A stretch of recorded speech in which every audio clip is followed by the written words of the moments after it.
watching CramerSez. Welcome. My name is Kramer. This is the CramerSez live podcast. And of course, we're here tonight. We've got to be here for the, I don't know why that's doing that. Let's do that. Let's just get rid of this here. Welcome. There we go. Okay, that's better. Don't need that on. We can go ahead and do what we got to do here. Welcome to the show. Tonight we're going to be airing President Trump and Kamala Harris's debate. What are your thoughts? What do you think is going to happen? Is she going to fall flat on her face like Biden, or is she going to be better prepared? Have the cognitive ability to put it together? Now, we don't know because Kamala ain't the smartest. And that's not me hating on a Democrat. I'm just telling you, I don't believe that Kamala Harris has a brain in her head. I think she has ambition. I think she's ruthless, but I don't think that she has the ability to do the cognitive machinations that are required to be president. I just don't think it's there. Trump, on the other hand, you know, they try to paint him, number one right now, as the incumbent. He's not. Harris is. Harris is the incumbent. And they're trying to paint him and say that he's going to do all of these terrible things that he didn't do the first time that he was in office.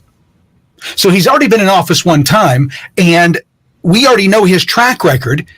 They're trying to make you believe something else. Have you seen her new, Kamala's new TV commercial? New TV commercial is Obama. He makes a joke about the size of, Trump's crowds, tries to play the double entendre innuendo. And anyway, long story short, here's what's so disingenuous about the Democrat Party. You've got Obama in this large arena, which is the first arena that they've filled. Kamala's had problems having to bus people in, not Trump. Trump says that he's going to have a rally. People are standing in line for days to get in. Not at Kamala's. Had to bus them in. But what do they do in this commercial? What they do in this commercial is they show you images of Trump's rallies where it's right before everything started or after everything was over. They're trying to insinuate that there's no support behind Trump. He can't get anybody to show up at his rallies. And this is a trope that continues on threads and along liberal Reddit pages. They're very clear on where they stand on this situation. I'm voting for Trump for one particular reason. And I want you to understand this. It's not because of what he did 4 years ago. It's not because Biden's president, we got to get somebody else in there. The reason is because this election is about one thing and one thing only, and that's free speech. Oh, Kramer, no, it's about the border. It's not. It's about free speech. It's not about your guns. It's not about the border. It's not about taxes. It's not about inflation. It's about free speech. That is the biggest attack over the last 4 years that this administration, in particular Kamala Harris and her cronies, have been making against the American public. They have been attacking free speech. And what did she just say a few weeks ago? What did she say? Kamala said that Elon Musk should be dealt with, that TikTok should be eradicated, done away with, and Musk should get in trouble for what he did. Like there's some group or there's some club that they all belong to, and he's going to get in trouble with them for doing something for us. That's the mentality right now, and that's why it's dangerous. She says that we can't have misinformation, disinformation. It's too dangerous. The government doesn't have that authority, folks. I don't care what the fuck you say. I don't care what reason you come up with. The government does not have the authority to tell me or you what we have to say or what we can't say or who can't hear us. And they can't have any part of the people that are doing it to us. That's unconstitutional. She doesn't care. That's because they're tyrants, folks. They're oppressors. They're what our founding fathers went to war against. Kamala has told us she wants to get rid of fracking. She wants to get rid of gas-powered cars. She wants to get rid of free speech on the internet. She thinks it should be reined in because it's far too dangerous. She believes that the border should be wide open. She doesn't think that we should have sovereign nations. She's a radical, far more radical than Joe is. In fact, in the 2020 primary, Kamala Harris put herself in the position left of both Biden, Pocahontas, and Sanders. She went to the left of them. And even if she comes back to the center a little bit, she's still left of Bernie Sanders. I mean, let that ring through your head a couple times. Even if she comes back to the center, she's still farther left than Sanders. Folks, this election is about free speech. They'll take our speech first. And when you can't complain to your neighbor or the person down the street, you can't spread information about what's important in your life. Look at what's happening in China. When they come get your guns, who are you going to complain to? You think they're going to play fair? No. Kamala's already talking. She was talking back in 2020 about a gun buyback. She wants all AR-15s, gun buyback. I want you to wrap your head around this. This is a woman who 4 years ago put her hand on the Bible and said that she was going to stand up and defend our constitutional rights. That's not what she's doing here. She's doing just the opposite. Folks, she's trying to eradicate your constitutional rights to make it easier for them. Ketanji Jackson Brown, Supreme Court Justice, said that, hey, wait a minute, guys. This free speech thing, it's a hurdle for the government. It's supposed to be, you dumb cunt. It's time to take the gloves off. It's time to start ridiculing and mocking these people. And then telling them, if you want my gun, come fucking get it yourself. But they don't have the courage to do that. You want to silence me? Come try to silence me yourself. But they don't have the courage to do that. What they will do is they will have their minions. They will have their lackeys. That's what bullies always do. That's what mob bosses. The mob boss doesn't come and whack anybody. He has somebody else do it for him. And government isn't anything more than a modified version of the mafia. We have to pay protection. Right? If we don't, we got to pay taxes, so we'll have the police, and they'll make sure that we're safe. And we'll buy tanks and planes, and we'll protect the borders and all that kind of shit. That's what they want you to believe that America is. It's not. It's not. We are in a quandary right now because we are not living in a constitutional republic. We're living in a banana republic. And we're living in a banana republic because of people who can justify doing horrific things or saying, hey, listen, we're going to convince the masses that group of people over there, they shouldn't be able to speak because what they say is dangerous and could pose a threat to the public. So we got to let the public know. That's what they've been doing for the last 4 years over MAGA. They're hoping to God, and I think if they had been successful in assassinating Trump, imagine, number one, where we'd be, but imagine what they would be doing. The competition would be out of the way. They wouldn't have to be scrambling. Keep in mind, Biden didn't relent until the assassination attempt went south. Right? I think I got my timelines right there. Oh, fuck. Trump's alive. He's going to come for me. Folks, we're in a situation in this nation that if you don't get your head in the right place, we are 57 days away from something happening in this nation. Not just the election. Everybody's expecting that. But Brett Weinstein said it the other day. They're not going to allow Trump to be president. I've been saying it for 2 years. Now others are saying it as well. They don't think that the powers that be will ever allow Trump to be president. We may vote him in.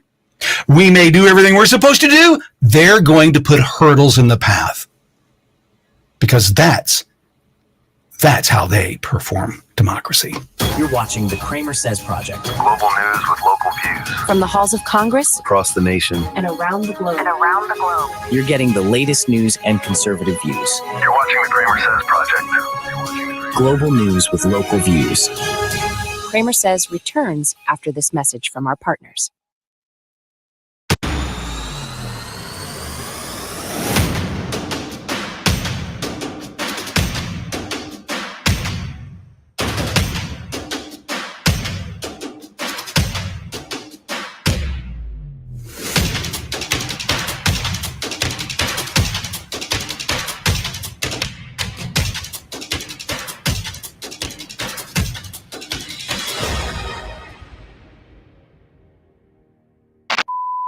Learn how you can save up to 70% on your healthcare costs with just one click.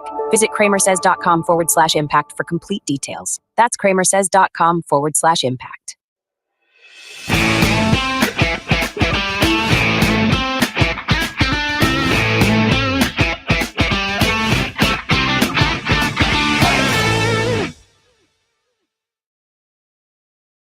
What is Impact Health Sharing? Impact Health Sharing isn't insurance. It's a modern, affordable alternative to traditional health insurance, offering significant cost savings. Most members save 30 to 50% on healthcare costs. With Impact Health Sharing, you enjoy the freedom to choose any doctor without in-network restrictions. With an easy, hassle-free enrollment process. Plus, access telemedicine 24/7 with $0 provider fees. Call 844-827-2637 to learn how you can save 30, 40, even up to 50% on your healthcare costs. The CramerSez Project is back. With global news and local views. You're watching the CramerSez Project.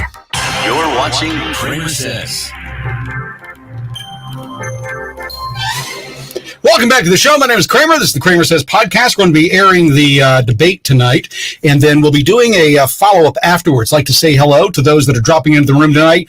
Kristen, hello. Donnie and Mark. I haven't seen Mark. Mark I saw a few weeks ago, but Donnie haven't met him or Kristen. So anyway, there we go. Welcome back. We are going to be going live. Let's go ahead and get over there so we can keep an eye on it, and we'll go to it as soon as they do their thing, folks. As I was saying before we went to break, the issue that's at play right here is that the majority of Americans have not been paying attention. They believe that things are going to keep going the way that they're going, and what we know for sure is that is not the case. What we have right now in this country, the economy, the border, the forever wars, the illegals, the pets being at risk, the ducks and the cats and the dogs, all being at risk because of these people. All of this is happening at the same time. This isn't normal. This has never happened in our nation before. It's not normal. They're trying to normalize it, to make chaos normal, that it's always like this, that it's turmoil. It's like this all the time. Folks, if you don't see that this election is a pivotal U.S. election, where you've got a woman who's coming in, who's advocating for silencing you if you don't speak the right language, if you don't say the right things, if you don't support her agenda and their ideology, you lose your free speech. Well, it would never happen like that. Really? I've had 116 TikTok accounts. Why do you think that is? Why do you think I've been banned so many times across social media? Same reason Alex Jones and the Turning Point USA, Charlie Kirk, his group, Matt Walsh. If you go along, you find out that the people that are telling the truth are the ones that are in trouble, because those are the ones that are being attacked. What the system has said is that anybody who tells the truth has the ability to take us down, and they cannot be allowed to tell the truth. If you can offer a truth, folks, that puts people in a position to where their job is at risk or their future is at risk, financial future is at risk, because they'll be in jail, they're not going to allow you to do what you want to do and out them. That's why the first trick of the tyrant is to convince you to give up your voice, to make you silent. That's the first thing they do. They convince you that it's time to be quiet. It's time to be loud. We're Americans. We're citizens, not subjects. Let's take you live now to the event here. It looks like they're going live. Stage in this unprecedented. So we'll go ahead and go to it, and we'll be back after. Tonight's meeting could be viewed as consequential to their campaigns, with Election Day now less than 2 months away. For Vice President Kamala Harris, this is her first debate since President Biden withdrew from the race on July 21st. Of course, that decision followed his debate against President Donald Trump in June. Since then, this race has taken on an entirely new dynamic. And that brings us to the rules of tonight's debate. 90 minutes with 2 commercial breaks. No topics or questions have been shared with the campaigns. The candidates will have 2 minutes to answer questions, and this is the clock. That's what they'll be seeing. 2 minutes for rebuttals and 1 minute for follow-ups, clarifications, or responses. Their microphones will only be turned on when it's their turn to speak. No pre-written notes allowed. There is no audience here tonight in this hall at the National Constitution Center. This is an intimate setting for 2 candidates who have never met. President Trump won the coin toss. He chose to deliver the final closing statement of the evening. Vice President Harris selected the podium to the right. So let's now welcome the candidates to the stage. Vice President Kamala Harris and President Donald Trump.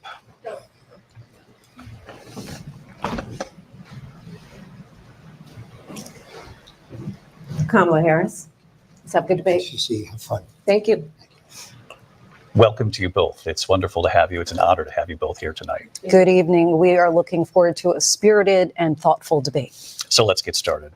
I want to begin tonight with the issue that voters repeatedly say is their number one issue, and that is the economy and the cost of living in this country.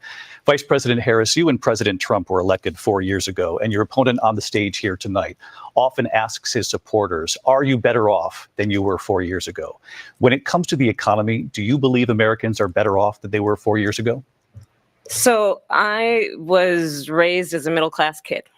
And I am actually the only person on this stage who has a plan that is about lifting up the middle class and working people of America. I believe in the ambition, the aspirations, the dreams of the American people. And that is why I imagine and have actually a plan to build what I call an opportunity economy. Because here's the thing. We know that we have a shortage of homes and housing, and the cost of housing is too expensive for far too many people. We know that young families need support to raise their children, and I intend on extending a tax cut for those families of $6,000, which is the largest child tax credit that we have given in a long time, so that those young families can afford to buy a crib, buy a car seat, buy clothes for their children. My passion, one of them, is small businesses. My mother raised my sister and me, but there was a woman who helped raise us. We call her our second mother. She was a small business owner. I love our small businesses. My plan is to give a $50,000 tax deduction to start up small businesses, knowing they are part of the backbone of America's economy. My opponent, on the other hand, his plan is to do what he has done before, which is to provide a tax cut for billionaires and big corporations, which will result in $5 trillion to America's deficit. My opponent has a plan that I call the Trump's sales tax, which would be a 20% tax on everyday goods that you rely on to get through the month. Economists have said that Trump sales tax would actually result for middle-class families in about $4,000 more a year, because of his policies and his ideas about what should be the backs of middle-class people paying for tax cuts for billionaires. President Trump, I'll give you 2 minutes. First of all, I have no sales tax. That's an incorrect statement. She knows that. We're doing tariffs on other countries. Other countries are going to finally, after 75 years, pay us back for all that we've done for the world. And the tariff will be substantial in some cases. I took in billions and billions of dollars, as you know, from China. In fact, they never took the tariff off because there was so much money they can't. It would totally destroy everything that they've set out to do. They're taking in billions of dollars from China and other places. They've left the tariffs on. When I had it, I had tariffs, and yet I had no inflation. Look, we've had a terrible economy because inflation which is really known as a country buster. It breaks up countries. We have inflation like very few people have ever seen before, probably the worst in our nation's history. we were at 21%, but that's being generous because many things are 50, 60, 70, and 80% higher than they were just a few years ago. This has been a disaster for people, for the middle class, but for every class. On top of that, we have millions of people pouring into our country from prisons and jails, from mental institutions and insane asylums, and they're coming in and they're taking jobs that are occupied right now by African Americans and Hispanics, and also unions. Unions are going to be affected very soon. And you see what's happening. You see what's happening with towns throughout the United States. You look at Springfield, Ohio. You look at Aurora in Colorado.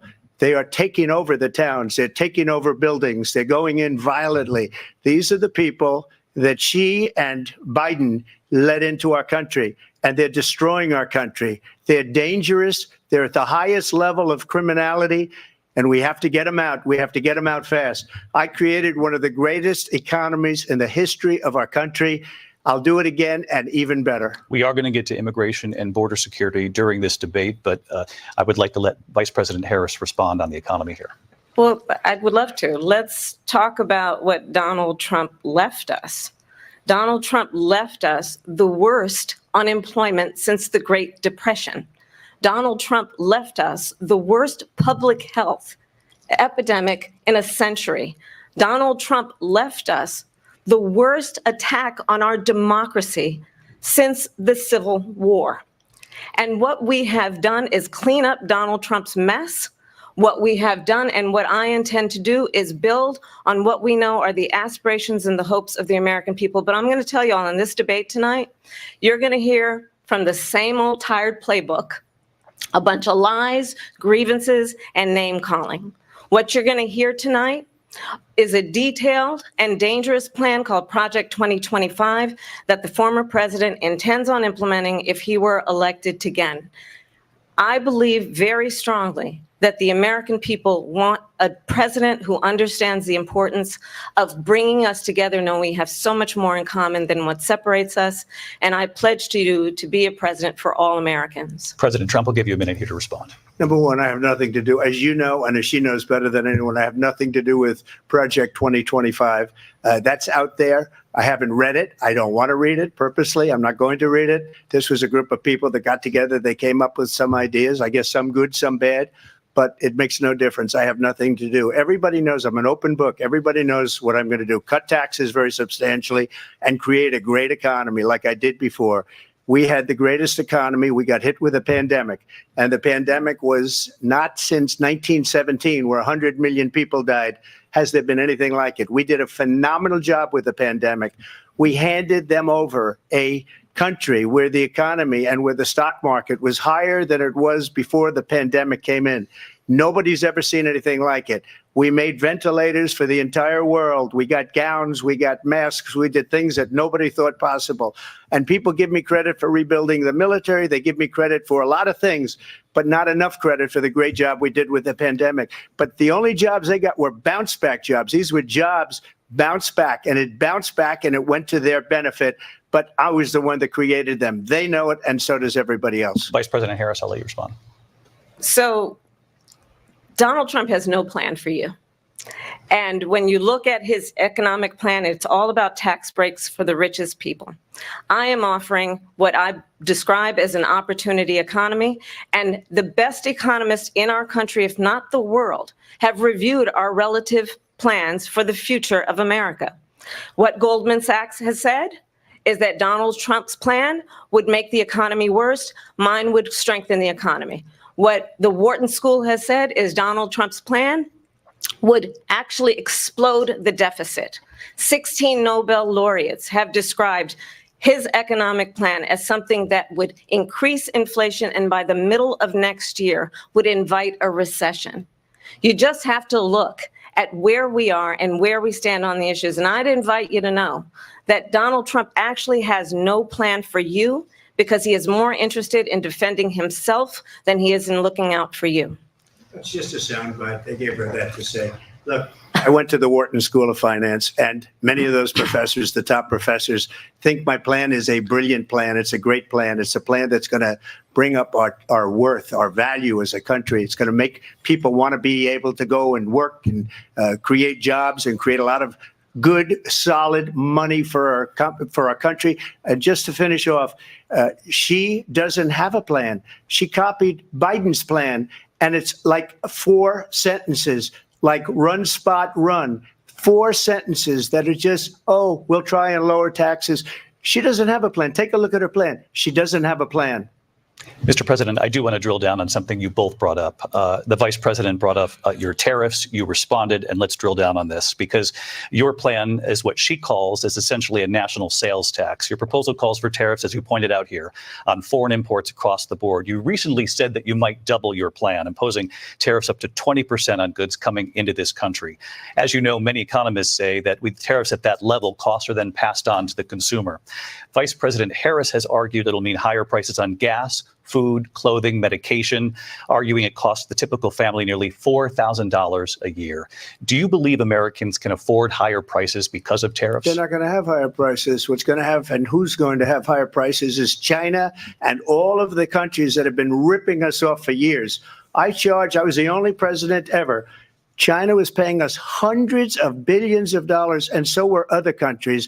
And, you know, if she doesn't like them, they should have gone out and they should have immediately cut the tariffs. But those tariffs are there 3.5 years now under their administration. We are going to take in billions of dollars, hundreds of billions of dollars. I had no inflation, virtually no inflation. They had the highest inflation perhaps in the history of our country because I've never seen a worse period of time. People can't go out and buy cereal or bacon or eggs or anything else.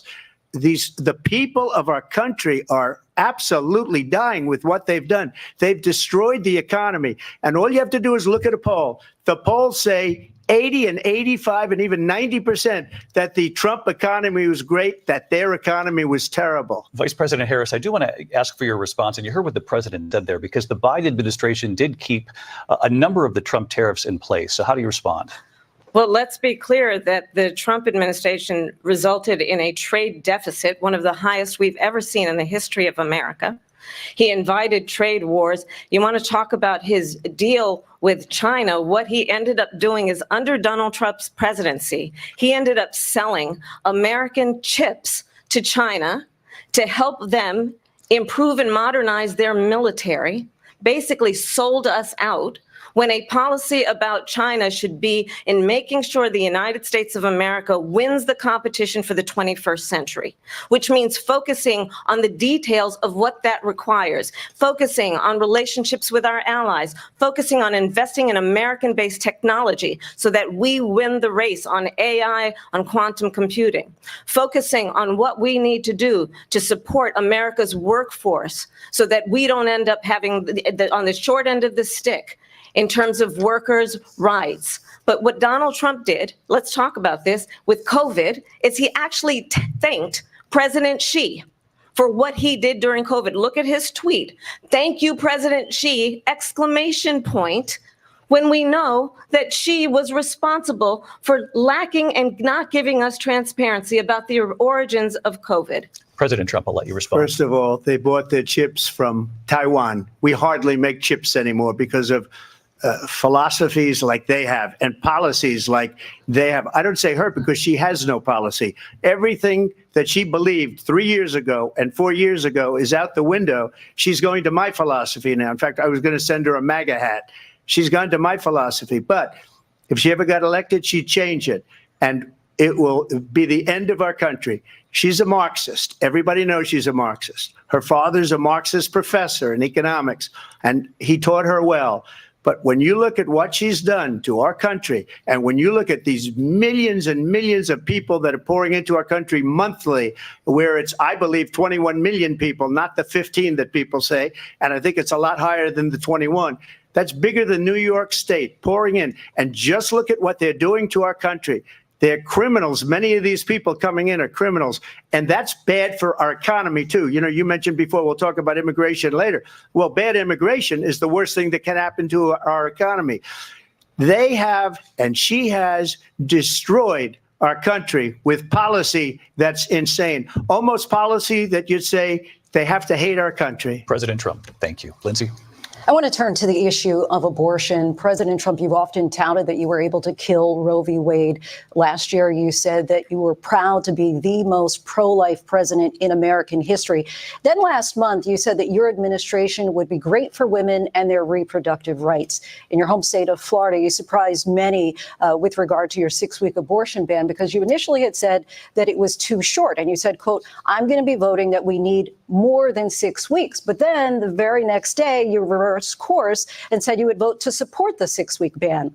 Vice President Harris says that women shouldn't trust you on the issue of abortion because you've changed your position so many times. Therefore, why should they trust you? Well, the reason I'm doing that vote is because the plan is, as you know, the vote is they have abortion in the 9th month. They even have, and you can look at the governor of West Virginia, the previous governor of West Virginia, not the current governor, who's doing an excellent job, but the governor before, he said the baby will be born and we will decide what to do with the baby. In other words, we'll execute the baby. And that's why I did that, because that predominates, because they're radical. The Democrats are radical in that. And her vice presidential pick, which I think was a horrible pick, by the way, for our country, because he is really out of it. But her vice presidential pick says abortion in the 9th month is absolutely fine. He also says execution after birth. It's execution, no longer abortion, because the baby is born, is okay. And that's not okay with me, hence the vote. But what I did is something for 52 years. They've been trying to get Roe v. Wade into the states.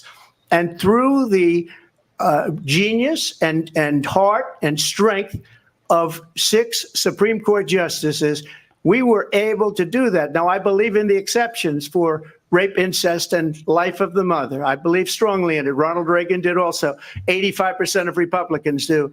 Exceptions. Very important.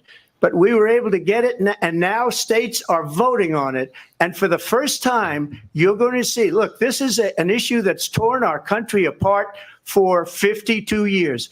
Every legal scholar, every Democrat, every Republican, liberal, conservative, they all wanted this issue to be brought back to the states where the people could vote. And that's what happened. Now, Ohio, the vote was somewhat liberal. Kansas, the vote was somewhat liberal, much more liberal than people would have thought. But each individual state is voting. It's the vote of the people now. It's not tied up in the federal government. I did a great service in doing it. It took courage to do it. And the Supreme Court had great courage in doing it. And I give tremendous credit to those 6 justices. There is no state in this country where it is legal to kill a baby after it's born.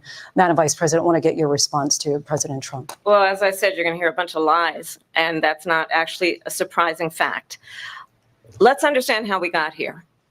Donald Trump hand-selected 3 members of the United States Supreme Court with the intention that they would undo the protections of Roe v. Wade.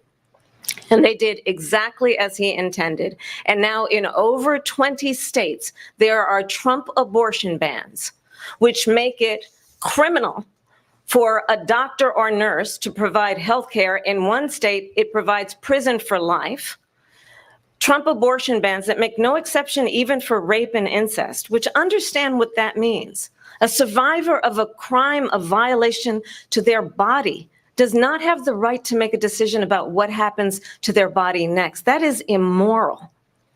And one does not have to abandon their faith or deeply held beliefs to agree. The government, and Donald Trump certainly, should not be telling a woman what to do with her body. I have talked with women around our country. You want to talk about this is what people wanted? Pregnant women who want to carry a pregnancy to term, suffering from a miscarriage, being denied care in an emergency room because the healthcare providers are afraid they might go to jail, and she's bleeding out in a car in the parking lot. She didn't want that. Her husband didn't want that. A 12 or 13-year-old survivor of incest being forced to carry a pregnancy to term. They don't want that. And I pledge to you, when Congress passes a bill to put back in place the protections of Roe v. Wade. As President of the United States, I will proudly sign it into law. But understand, if Donald Trump were to be reelected, he will sign a national abortion ban. Understand, in his Project 2025, there would be a national abortion, a monitor that would be monitoring your pregnancies, your miscarriages. I think the American people believe that certain freedoms, in particular the freedom to make decisions about one's own body, should not be made by the government. Thank you, Vice President Harris. Well, there she goes again. It's a lie. I'm not signing a ban, and there's no reason to sign a ban because we've gotten what everybody wanted. Democrats, Republicans, and everybody else, and every legal scholar wanted it to be brought back into the states, and the states are voting. And it may take a little time, but for 52 years, this issue has torn our country apart, and they've wanted it back in the states. And I did something that nobody thought was possible. The states are now voting. What she says is an absolute lie. And as far as the abortion ban, no, I'm not in favor of abortion ban, but it doesn't matter because this issue has now been taken over by the states. Would you veto a national abortion ban if it came to your Well, I won't desk? have to because, again, two things. Number one, she said she'll go back to Congress. She'll never get the vote. It's impossible for her to get the vote, especially now with the 50-50 and essentially 50-50 in both Senate and the House. She's not going to get the vote. She can't get the vote. She won't even come close to it. So it's just talk. You know what it reminds me of when they said they're going to get student loans terminated, and it ended up being a total catastrophe. The student loans, and then her, I think probably her boss, if you call him a boss, he spends all his time on the beach. But look, her boss went out and said, we'll do it again. We'll do it a different way. And he went out, got rejected again by the Supreme Court. So all these students got taunted with this whole thing about this whole idea and how unfair that would have been. Part of the reason they lost to the millions and millions of people that had to pay off their student loans. They didn't get it for free, but they were saying it's the same way that they talked about that they talk about abortion. But if I could just get a yes or no, because your running mate, J.D. Vance, has said that you would veto if it did come to your desk. Well, I didn't discuss it with J.D. In all fairness, J.D., and I don't mind if he has a certain view, but I think he was speaking for me, but I really didn't.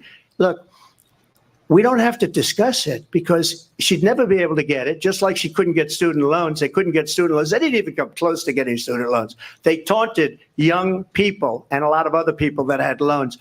They can never get this approved. So it doesn't matter what she says about going to Congress. Well, wonderful. Let's go to Congress. Do it. But the fact is that for years, they wanted to get it out of Congress and out of the federal government. And we did something that everybody said couldn't be done. And now you have a vote of the people on abortion. Vice President Harris, I want to give you your time to respond. But I do want to ask, would you support any restrictions on a woman's right to an abortion? I absolutely support reinstating the protections of Roe v. Wade. And as you rightly mentioned, nowhere in America is a woman carrying a pregnancy to term and asking for an abortion. That is not happening. It's insulting to the women of America. And understand what has been happening under Donald Trump's abortion bans. Couples who pray and dream of having a family are being denied IVF treatments. What is happening in our country? Working people, working women who are working one or two jobs, who can barely afford childcare as it is, have to travel to another state to get on a plane sitting next to strangers to go and get the health care she needs. Barely can afford to do it, and what you are putting her through is unconscionable. And the people of America have not, the majority of Americans believe in a woman's right to make decisions about her own body. And that is why in every state where this issue has been on the ballot, in red and blue states both, the people of America have voted for freedom. Vice President Harris, Excuse me, I have to respond. Another lie. It's another lie. I have been a leader on IVF, which is fertilization. The IVF, I have been a leader. In fact, when they got a very negative decision on IVF from the Alabama courts, I saw the people of Alabama and the legislature 2 days later voted it in. I've been a leader on it. They know that, and everybody else knows it. I have been a leader on fertilization, IVF.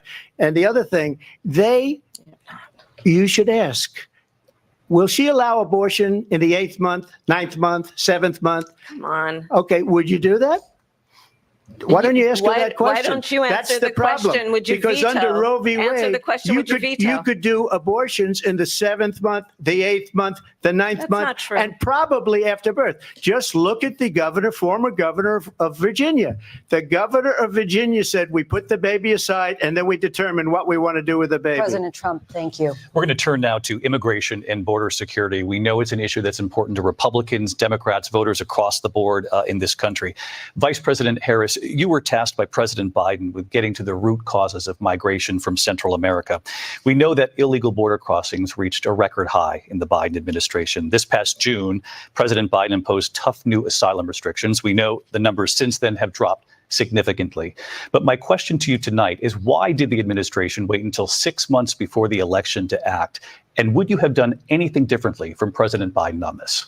So I'm the only person on this stage who has prosecuted transnational criminal organizations for the trafficking of guns, drugs, and human beings. And let me say that the United States Congress, including some of the most conservative members of the United States Senate, came up with a border security bill, which I supported. And that bill would have put 1,500 more border agents on the border to help those folks who are working there right now overtime, trying to do their job. It would have allowed us to stem the flow of fentanyl coming into the United States. I know there are so many families watching tonight who have been personally affected by the surge of fentanyl in our country. That bill would have put more resources to allow us to prosecute transnational criminal organizations for trafficking in guns, drugs, and human beings. But you know what happened to that bill? Donald Trump got on the phone, called up some folks in Congress and said, kill the bill. And you know why? Because he'd prefer to run on a problem instead of fixing a problem. And understand, this comes at a time where the people of our country actually need a leader who engages in solutions, who actually addresses the problems at hand. But what we have in the former president is someone who would prefer to run on a problem instead of fixing a problem. And I'll tell you something, he's going to talk about immigration a lot tonight, even when it's not the subject that is being raised. And I'm going to actually do something really unusual, and I'm going to invite you to attend one of Donald Trump's rallies, because it's a really interesting thing to watch. You will see during the course of his rallies, he talks about fictional characters like Hannibal Lecter. He will talk about windmills cause cancer. And what you will also notice is that people start leaving his rallies early out of exhaustion and boredom. And I will tell you, the one thing you will not hear him talk about is you. You will not hear him talk about your needs, your dreams, and your desires. And I'll tell you, I believe you deserve a president who actually puts you first. And I pledge to you that I will. Vice President Harris, thank you. President Trump, on that point, I want to get your response. Well, I would like to respond. Let me just ask, though, why did you try to kill that bill, and successfully so? That would have put thousands of additional agents and officers on the border. First, let me respond as to the rallies. She said people start leaving. People don't go to her rallies. There's no reason to go. And the people that do go, she's bussing them in and paying them to be there, and then showing them in a different light. So she can't talk about that. People don't leave my rallies. We have the biggest rallies, the most incredible rallies in the history of politics. That's because people want to take their country back. Our country is being lost. We're a failing nation. And it happened 3.5 years ago. And what's going on here, you're going to end up in World War III, just to go into another subject. What they have done to our country by allowing these millions and millions of people to come into our country, and look at what's happening to the towns all over the United States. And a lot of towns don't want to talk. It's not going to be Aurora or Springfield. A lot of towns don't want to talk about it because they're so embarrassed by it. In Springfield, they're eating the dogs, the people that came in. They're eating the cats. They're eating the pets of the people that live there. And this is what's happening in our country. And it's a shame. As far as rallies are concerned, as far as the reason they go is they like what I say. They want to bring our country back. They want to make America great again. It's a very simple phrase, make America great again.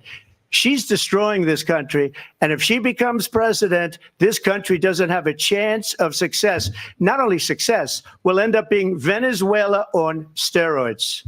I just want to clarify here. You bring up Springfield, Ohio, and ABC News did reach out to the city manager there. He told us there have been no credible reports of specific claims of pets being harmed, injured, or abused by individuals within the immigrant community. Well, I've seen people on television. Let me just say here, this is the people on television say my dog was taken and used for food. So maybe he said that, and maybe that's a good thing to say for a city manager. I'm not taking this from but television. The people are on television saying their dog was eaten by the people that went there.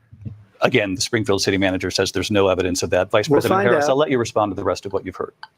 You talk about extreme. This is, I think, one of the reasons why in this election, I actually have the endorsement of 200 Republicans who have formerly worked with President Bush, Mitt Romney, and John McCain, including the endorsement of former Vice President Dick Cheney and Congress member Liz Cheney. And if you want to really know the inside track on who the former president is, if he didn't make it clear already, just ask people who have worked with him. His former chief of staff, a 4-star general, has said he has contempt for the Constitution of the United States.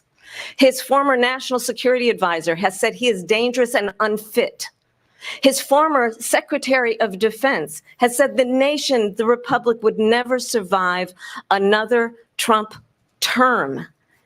And when we listen to this kind of rhetoric, when the issues that affect the American people are not being addressed, I think the choice is clear in this election. President Trump, I'll give you a quick minute to respond here. Thank you, because when I hear that, see, I'm a different kind of a person. I fired most of those people, not so graciously. They did bad things or a bad job. I fired them. They never fired one person. They didn't fire anybody having to do with Afghanistan and the Taliban and the 13 people whose were just killed, viciously and violently killed. And I got to know the parents and the family. They didn't fire. They should have fired all those generals, all those top people, because that was one of the most incompetently handled situations anybody has ever seen. So when somebody does a bad job, I fire him. And you take a guy like Esper. He was no good. I fired him. So he writes a book. Another one writes a book, because with me, they can write books. With nobody else can they? But they have done such a poor job, and they never fire anybody. Look at the economy. Look at the inflation. They didn't fire any of their economists. They have the same people. That's a good way not to have books written about you. But just to finish, I got more votes than any Republican in history by far. In fact, I got more votes than any sitting president in history by far. Let me continue on immigration. It was what you wanted to talk about earlier. So let's get back to your deportation proposal that the vice president has reacted to as well. President Trump, you call this the largest domestic deportation operation in the history of our country. You say you would use the National Guard. You say if things get out of control, you'd have no problem using the U.S. military. Police, yes. You also said you would use local police. How would you deport 11 million undocumented immigrants? I know you believe that number is much higher. Take us through this. What does this look like? Will authorities be going door to door in this country? Yeah, it is much higher because of them. They allowed criminals, many millions of criminals. They allowed terrorists. They allowed common street criminals. They allowed people to come in, drug dealers, to come into our country. And they're now in the United States and told by their countries like Venezuela, don't ever come back or we're going to kill you. Do you know that crime in Venezuela and crime in countries all over the world is way down? You know why? Because they've taken their criminals off the street and they've given them to her to put into our country. And this will be one of the greatest mistakes in history for them to allow.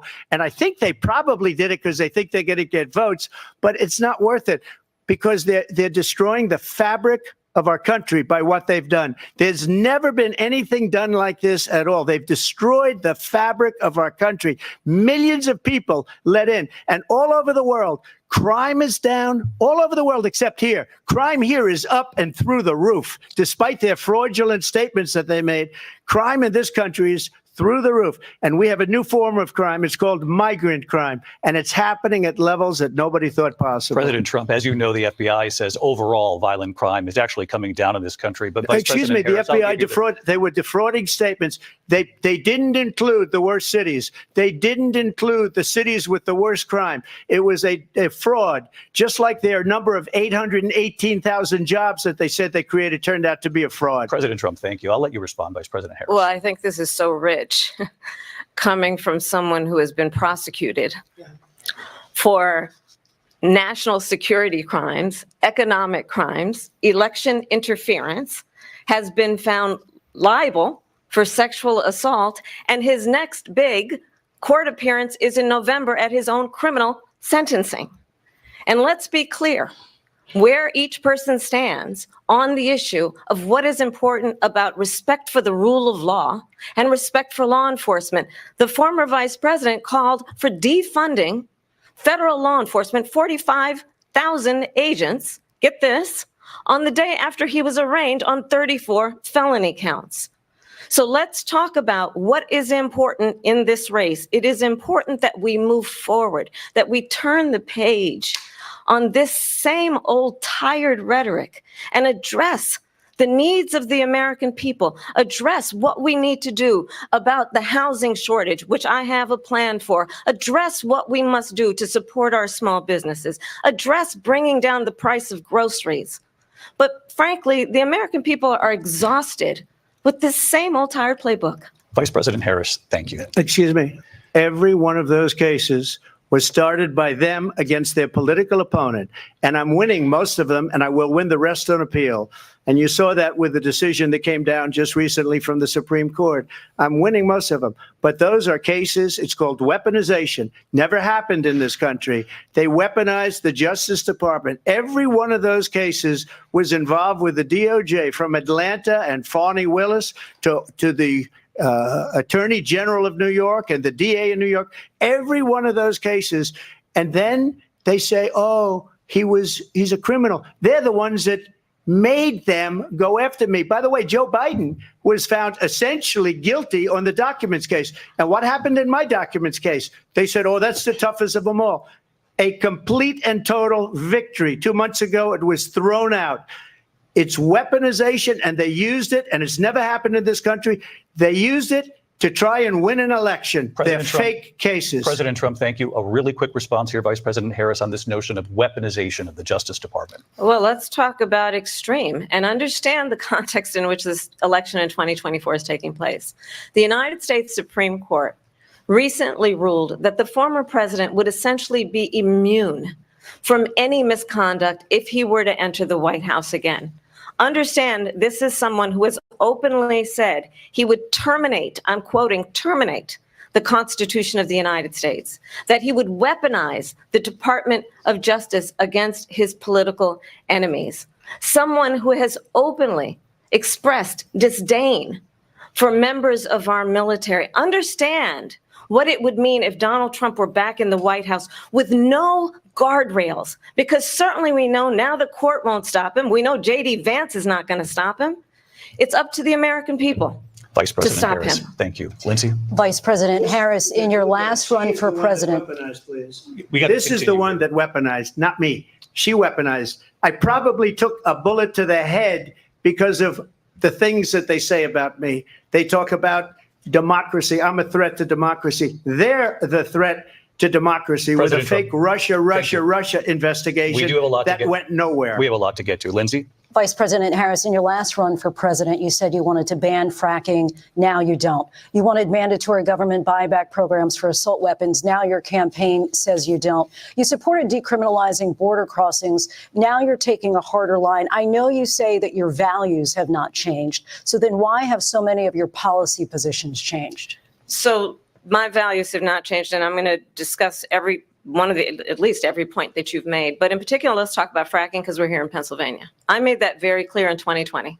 I will not ban fracking. I have not banned fracking as Vice President of the United States. And in fact, I was the tie-breaking vote on the Inflation Reduction Act, which opened new leases for fracking.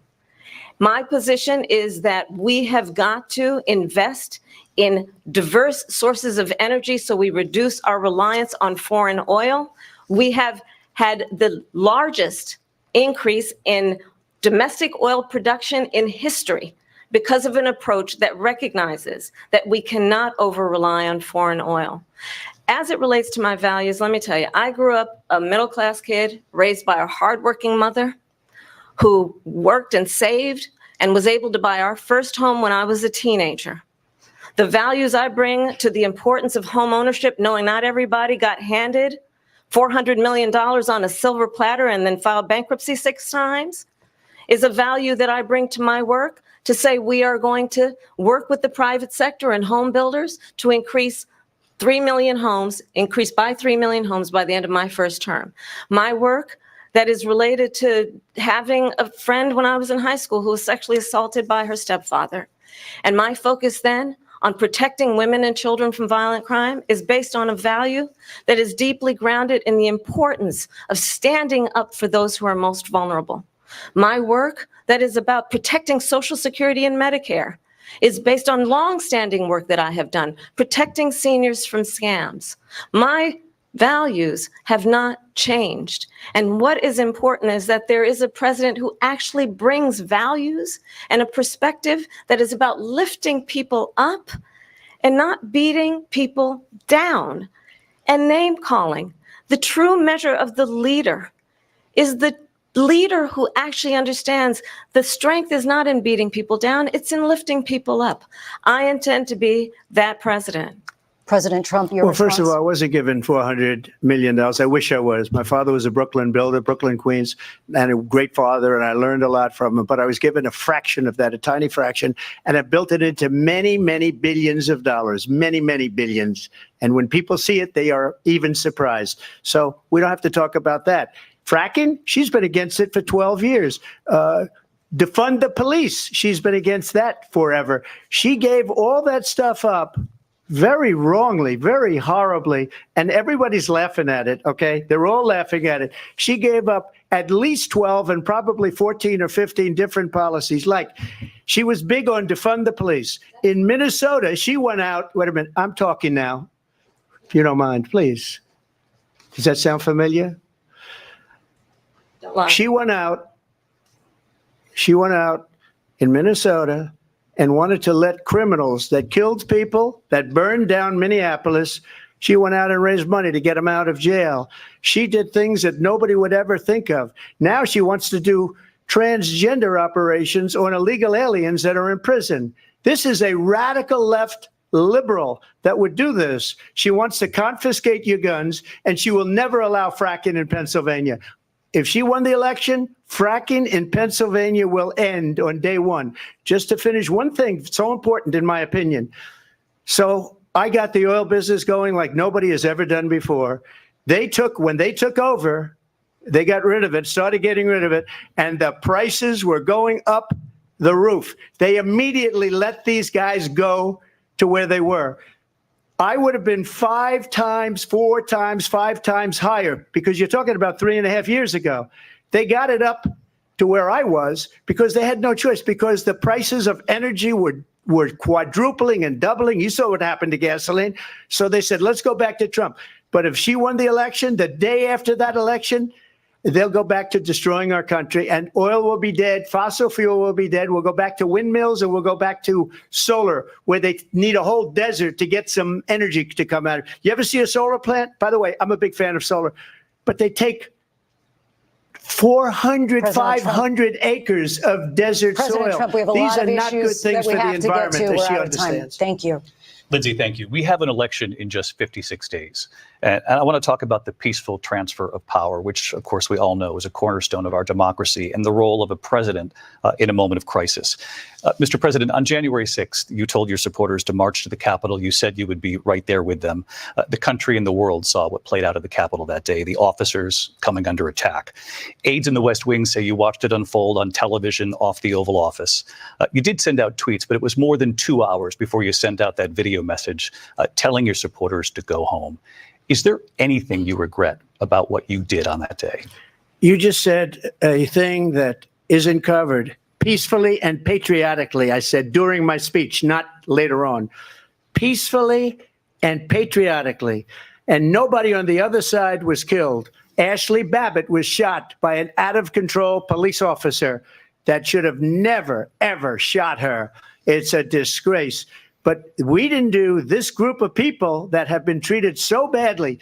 I ask, what about all the people that are pouring into our country and killing people that she allowed to pour in? She was the border czar. Remember that. She was the border czar. She doesn't want to be called the border czar because she's embarrassed by the border. In fact, she said at the beginning, well, I'm surprised you're not talking about the border yet. That's because she knows what a bad job they've done. What about those people? When are they going to be prosecuted? When are these people from countries all over the world, not just South America? They're coming in from all over the world, David, all over the world. And crime rates are down all over the world because of it. But let me just when are those, David, when are those people going to be prosecuted? When are the people that burned down Minneapolis going to be prosecuted? Or in Seattle? They went into Seattle. They took over a big percentage of the city of Seattle. When are those people going to be prosecuted? But let me just ask you. Might ask her that question. You were the president. You were watching it unfold on television. It's a very simple question as we move forward toward another election. Is there anything you regret about what you did on that day? Yes, sir. I had nothing to do with that other than they asked me to make a speech. I showed up for a speech. I said, I think it's going to be big. I went to Nancy Pelosi and the mayor of Washington, D.C., and the mayor put it back in writing, as you know. I said, this is going to be a very big rally or whatever you want to call it. And again, it wasn't done by me. It was done by others. I said, I'd like to give you 10,000 National Guard or soldiers. They rejected me. Nancy Pelosi rejected me. It was just 2 weeks ago. Her daughter has a tape of her saying she is fully responsible for what happened. They want to get rid of that tape. It would have never happened if Nancy Pelosi and the mayor of Washington did their jobs. I wasn't responsible for security. Nancy Pelosi was responsible. She didn't do her job. The question was about you as president, not about former Speaker Pelosi. But I do want Vice President Harris to respond here. I was at the Capitol on January 6th. I was the vice president-elect. I was also an acting senator. I was there. And on that day, the president of the United States incited a violent mob to attack our nation's capital, to desecrate our nation's capital. On that day, 140 law enforcement officers were injured, and some died. And understand, the former president has been indicted and impeached for exactly that reason. But this is not an isolated situation. Let's remember Charlottesville, where there was a mob of people carrying tiki torches, spewing anti-Semitic hate. And what did the president then at the time say? There were fine people on each side. Let's remember that when it came to the Proud Boys, a militia, the president said, the former president said, stand back and stand by. So for everyone watching who remembers what January 6th was, I say, we don't have to go back. Let's not go back. We're not going back. It's time to turn the page. And if that was a bridge too far for you, well, there is a place in our campaign for you to stand for country, to stand for our democracy, to stand for rule of law, and to end the chaos, and to end the approach that is about attacking the foundations of our democracy because you don't like the outcome. And be clear on that point. Donald Trump, the candidate, has said in this election there will be a bloodbath if this and the outcome of this election is not to his liking. Let's turn the page on this. Let's not go back. Let's chart a course for the future and not go backwards to the past. Let me just follow up here. It was a different term, and it was a term that related to energy because they have destroyed our energy business. That was where bloodbath was. Also, on Charlottesville, that story has been, as you would say, debunked. Laura Ingraham, Sean Hannity, Jesse, all of these people, they covered it. If they go an extra sentence, they will see it was perfect. It was debunked in almost every newspaper, but they still bring it up, just like they bring 2025 up. They bring all of this stuff up. I ask you this. You talk about the Capitol.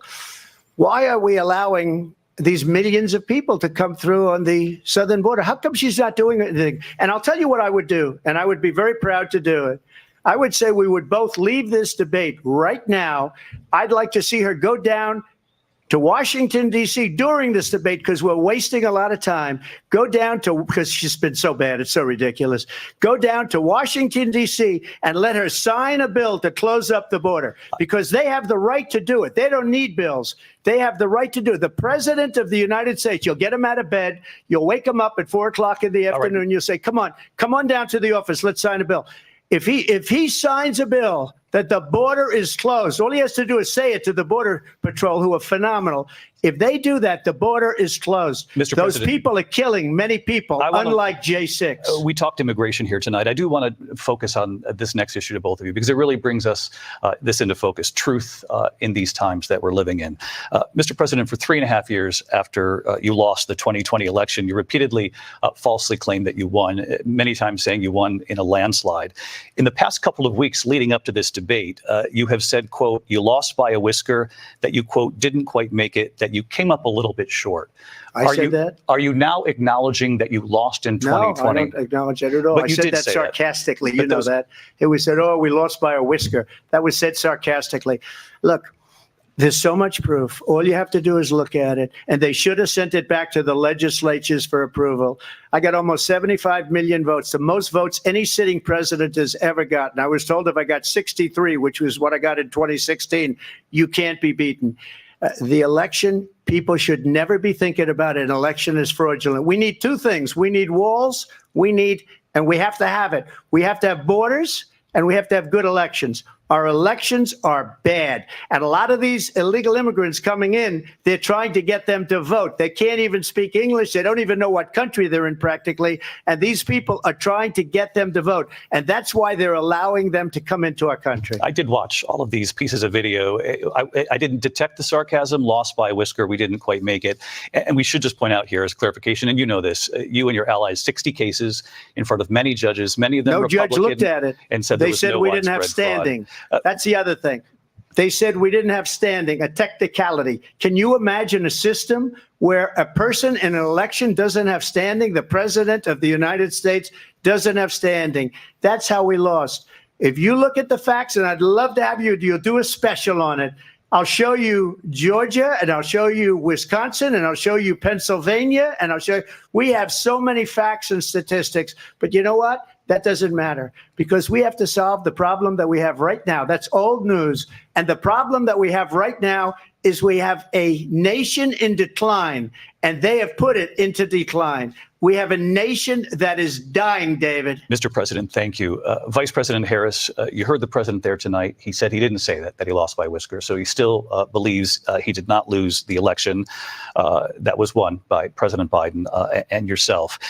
But I do want to ask you about something that's come up in the last couple of days. This was a post from President Trump about this upcoming election just weeks away. He said, when I win, those people who cheated, and then he lists donors, voters, election officials, he says will be prosecuted to the fullest extent of the law, which will include long-term prison sentences. One of your campaign's top lawyers responded saying, we won't let Donald Trump intimidate us. We won't let him suppress the vote. Is that what you believe he's trying to do here? Donald Trump was fired by 81 million people. So let's be clear about that. And clearly he is having a very difficult time processing that. But we cannot afford to have a president of the United States who attempts, as he did in the past, to upend the will of the voters in a free and fair election. And I'm going to tell you that I have traveled the world as Vice President of the United States, and world leaders are laughing at Donald Trump. I have talked with military leaders, some of whom worked with you, and they say you're a disgrace.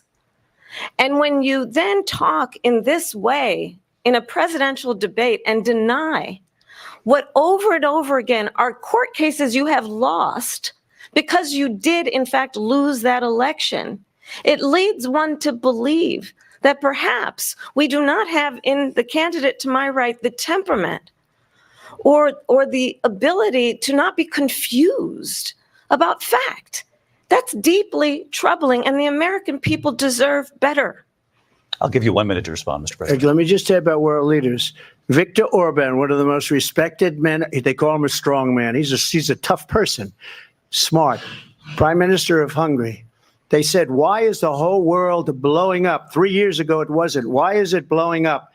He said, because you need Trump back as president. They were afraid of him. China was afraid, and I don't like to use the word afraid, but I'm just quoting him.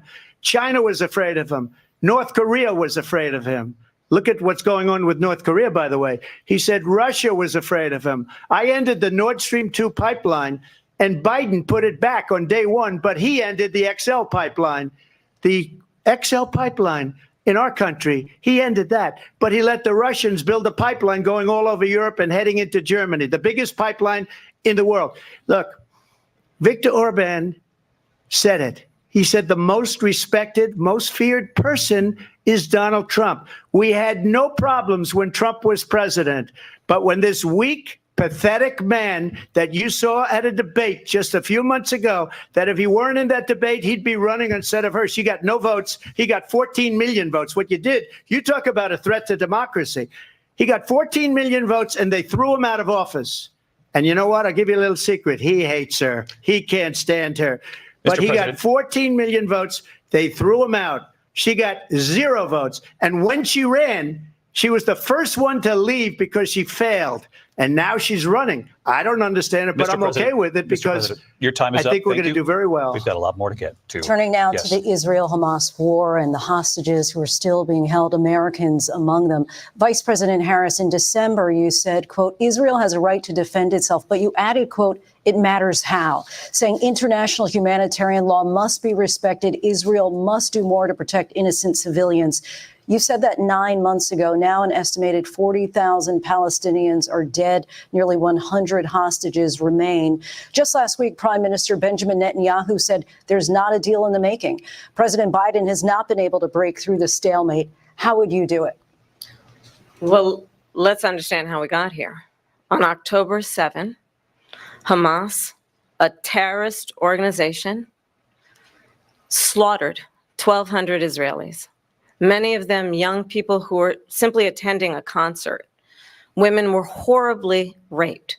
And so absolutely, I said then, I say now, Israel has a right to defend itself. We would. And how it does so matters, because it is also true, far too many innocent Palestinians have been killed. Children, mothers. What we know is that this war must end. It must end immediately, and the way it will end is we need a ceasefire deal and we need the hostages out. And so we will continue to work around the clock on that.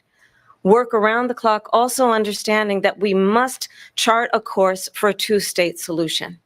And in that solution, there must be security for the Israeli people and Israel, and in equal measure for the Palestinians.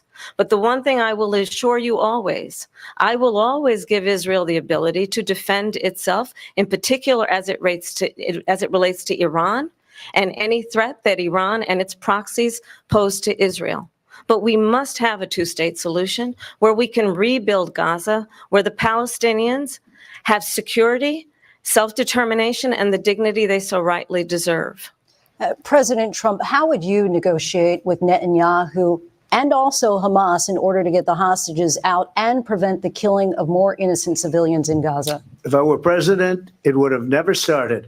If I were president, Russia would have never, ever, I know Putin very well, he would have never, and there was no threat of it either, by the way, for 4 years, have gone into Ukraine and killed millions of people when you add it up, far worse than people understand what's going on over there.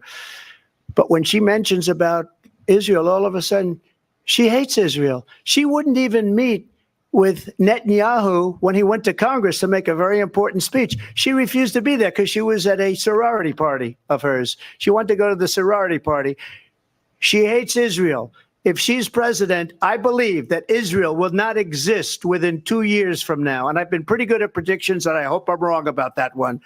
She hates Israel. At the same time, in her own way, she hates the Arab population because the whole place is going to get blown up. Arabs, Jewish people, Israel will be gone.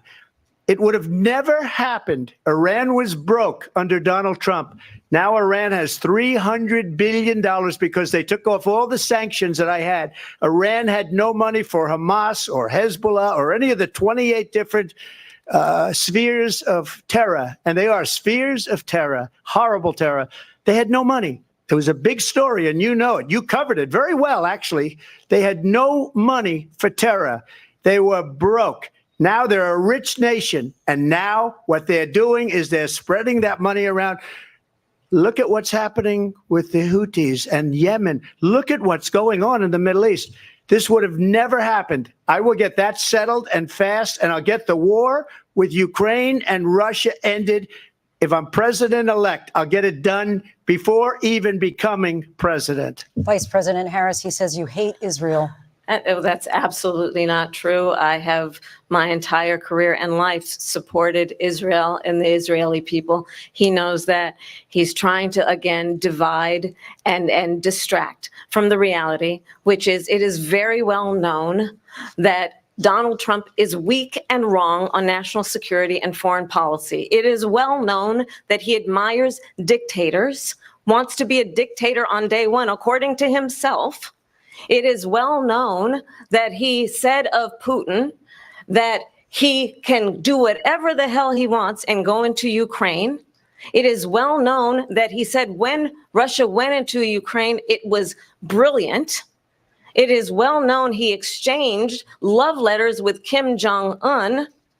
And it is absolutely well known that these dictators and autocrats are rooting for you to be president again because they're so clear. They can manipulate you with flattery and favors. And that is why so many military leaders who you have worked with have told me you are a disgrace. That is why we understand that we have to have a president who is not consistently weak and wrong on Vice national President security, Harris. including the importance of upholding and respecting in highest regard our military. Vice President Harris, thank you. They're the ones, and she's the one that caused it, that's weak on national security by allowing every nation last month for the year, 168 different countries sending people into our country. Their crime rates are way down. Putin endorsed her last week, said, I hope she wins. And I think he meant it because what he's gotten away with is absolutely incredible. It wouldn't have happened with me. The leaders of other countries think that they're weak and incompetent, and they are. They're grossly incompetent. And I just ask one question. Why does Biden go in and kill the Keystone Pipeline and approve the single biggest deal that Russia's ever made, Nord Stream 2, the biggest pipeline anywhere in the world going to Germany and all over Europe? Because they're weak and they're ineffective. And Biden, by the way, President gets paid Trump, a lot of money. Thank you. We have a lot of issues to get to. We'll be right back with much more of this historic ABC News presidential debate from the National Constitution Center right here in Philadelphia. Back in a moment. You're watching the CramerSez Project. Global news with local views. From the halls of Congress Across the nation. and around the globe.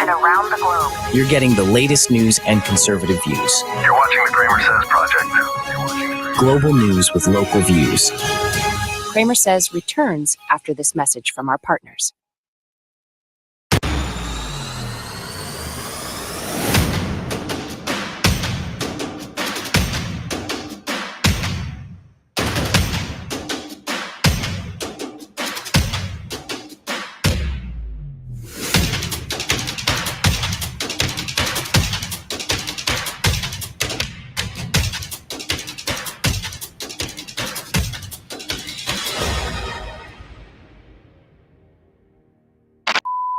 Learn how you can save up to 70% on your healthcare costs with just one click.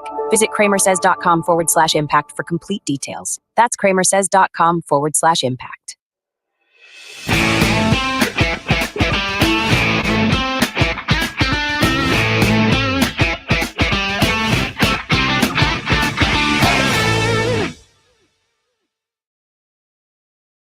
What is Impact Health Sharing? Impact Health Sharing isn't insurance. It's a modern, affordable alternative to traditional health insurance, offering significant cost savings. Most members save 30 to 50% on healthcare costs. With Impact Health Sharing, you enjoy the freedom to choose any doctor without in-network restrictions. With an easy, hassle-free enrollment process. Plus, access telemedicine 24/7 with $0 provider fees. Call 844-827-2637 to learn how you can save 30, 40, even up to 50% on your healthcare costs. The CramerSez Project is back. With global news and local views. You're watching the CramerSez Project.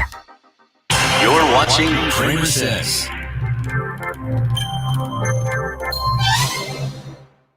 There we go. Yeah, let's actually get this over real quick and make sure I've got the right thing here. Let's get over here so we can keep an eye on this, and we'll go back to it once they get done to it. So what are you thinking so far? Thinking Kamala is doing a great job. She's brought up the convictions, brought up January 6th, brought up all the trials, all the indictments. She's hitting them on all the trash that they've created over the last 3 years. She has nowhere else to go. She can't go to policy. She can't go to the important things. She can't talk in depth about it. When asked the very first question, did you notice what she did? She pivoted. She never answered the question. The question was, people are upset that they're doing so poorly, that they're not doing as good now as they were doing 4 years ago. What do you say Bidenomics has to do with that? And what was her response? We have to understand. She went off on some tirade, word salad, that had nothing to do with the core question. How are you doing right now?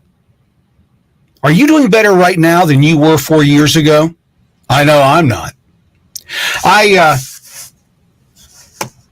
talked about it several times, but folks, it's I'm getting to the age where I don't have the ability to just pick up and start over again. I'm not 30, 35, 40 years old.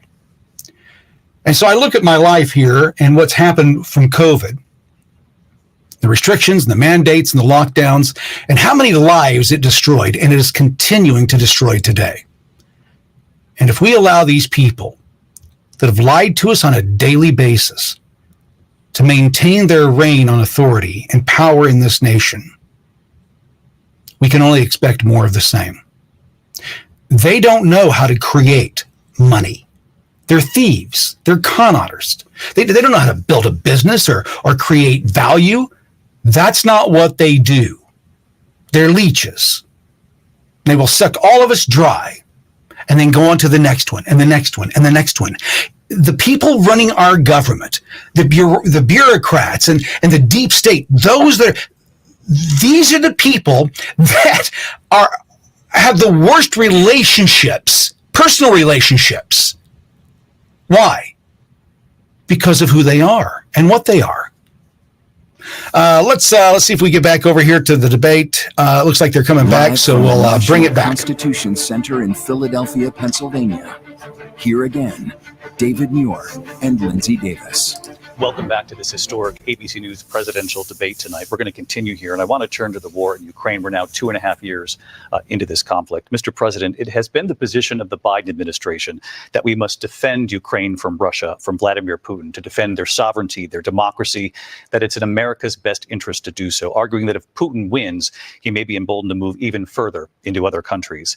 You have said you would solve this war in 24 hours. You said so just before the break tonight. How exactly would you do that? And I want to ask you a very simple question tonight. Do you want Ukraine to win this war? I want the war to stop. I want to save lives that are being people being killed by the millions. It's the millions. It's so much worse than the numbers that you're getting, which are fake numbers. Look, we're in for 250 billion or more because they don't ask Europe, which is a much bigger beneficiary to getting this thing done than we are. They're in for $150 billion less because Biden and you don't have the courage to ask Europe like I did with NATO. They paid billions and billions, hundreds of billions of dollars when I said, either you pay up or we're not going to protect you anymore. So that's maybe one of the reasons they don't like me as much as they like weak people. But you take a look at what's happening. We're in for 250 to 275 billion. They're into 100 to 150. They should be forced to equalize. With that being said, I want to get the war settled. I know Zelensky very well, and I know Putin very well. I have a good relationship, and they respect your president, okay? They respect me. They don't respect Biden. How would you respect him? Why? For what reason? He hasn't even made a phone call in 2 years to Putin, hasn't spoken to anybody.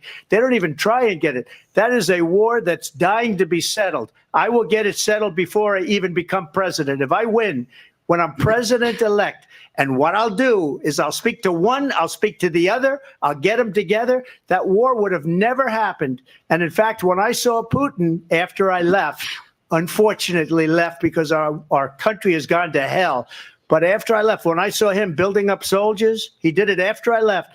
I said, oh, he must be negotiating. It must be a good, strong point of negotiation. Well, it wasn't, because Biden had no idea how to talk to him. He had no idea how to stop it. And now you have millions of people dead, and it's only getting worse, and it could lead to World War III. Don't kid yourself, David.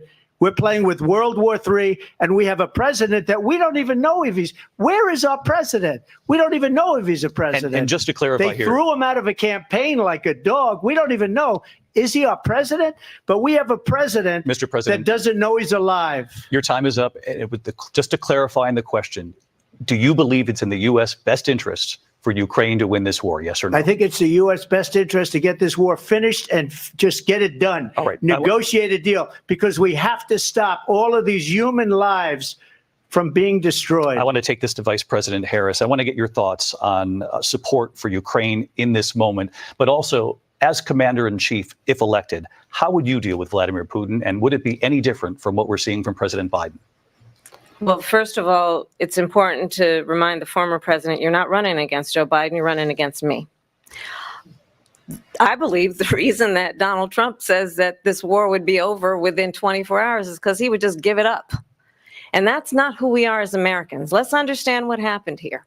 I actually met with Zelensky a few days before Russia invaded, tried through force to change territorial boundaries, to defy one of the most important international rules and norms, which is the importance of sovereignty and territorial integrity. And I met with President Zelensky. I shared with him American intelligence about how he could defend himself. Days later, I went to NATO's eastern flank, to Poland and Romania. And through the work that I and others did, we brought 50 countries together to support Ukraine in its righteous defense. And because of our support, because of the air defense, the ammunition, the artillery, the javelins, the Abrams tanks that we have provided, Ukraine stands as an independent and free country. If Donald Trump were president, Putin would be sitting in Kyiv right now.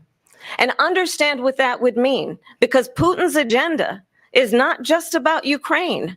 Understand why the European allies and our NATO allies are so thankful that you are no longer president, and that we understand the importance of the greatest military alliance the world has ever known, which is NATO, and what we have done to preserve the ability of Zelensky and the Ukrainians to fight for their independence. Otherwise, Putin would be sitting in Kyiv with his eyes on the rest of Europe, starting with Poland. And why don't you tell the 800,000 Polish Americans right here in Pennsylvania how quickly you would give up for the sake of favor and what you think is a friendship with what is known to be a dictator who would eat you for lunch. Vice President Harris, thank you. We've heard from both of you on Ukraine tonight. Afghanistan came up in the last hour. I wanted her to respond to something you said earlier, and I'll give you a minute here. Putin would be sitting in Moscow, and he wouldn't have lost 300,000 men and women, but he would have been sitting in Moscow. Quiet, please. He would have been sitting in Moscow much happier than he is right now. But eventually, he's got a thing that other people don't have. He's got nuclear weapons. They don't ever talk about that. He's got nuclear weapons. Nobody ever thinks about that. And eventually, maybe he'll use them, and maybe he hasn't been that threatening. But he does have that, something we don't even like to talk about. Nobody likes to talk about it. But just so you understand, they sent her to negotiate peace before this war started. 3 days later, he went in and he started the war because everything they said was weak and stupid. They said the wrong things. That war should have never started. She was the emissary. They sent her in to negotiate with Zelensky and Putin, and she did. And the war started 3 days later. And that's the kind of talent we have with her. She's worse than Biden. In my opinion, I think he's the worst president in the history of our country. She goes down as the worst vice president in the history of our country. But let me tell you something. She is a horrible negotiator.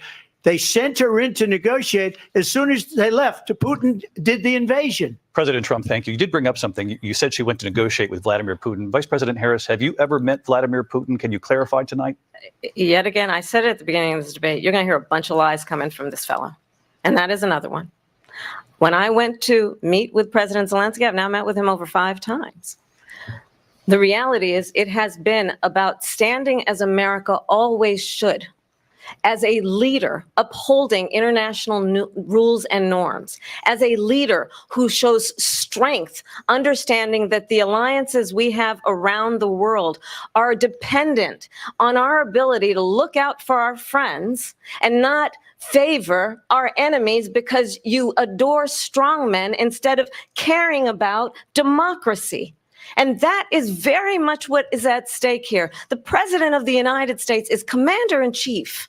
And the American people have a right to rely on a president who understands the significance of America's role and responsibility in terms of ensuring that there is stability and ensuring we stand up for our principles and not sell them for the benefit of personal flattery. We've talked about Ukraine and Vladimir Putin. I do want to talk about Afghanistan. It came up in the first hour of this debate. I wanted to move on to Afghanistan. Stoltenberg said Trump did the most amazing thing I've ever seen. He got these countries, the 28 countries at the time, to pay up. He said, I've never seen. He's the head of NATO. He said, I've never seen. For years, we were paying almost all of NATO. We were being ripped off by European nations, both on trade and on NATO. I got them to pay up by saying one of the statements you made before, if you don't pay, we're not going to protect you. President Otherwise, Trump. we would have never gotten it. He said it was one of the most incredible jobs that he's ever seen done. Thank you. I want to turn to Afghanistan. It came up in the first hour of the debate, and we witnessed a poignant moment today on Capitol Hill, honoring the soldiers who died in the chaotic withdrawal from Afghanistan. I do want to ask the Vice President, do you believe you bear any responsibility in the way that withdrawal played out? Well, I will tell you, I agreed with President Biden's decision to pull out of Afghanistan. 4 presidents said they would, and Joe Biden did.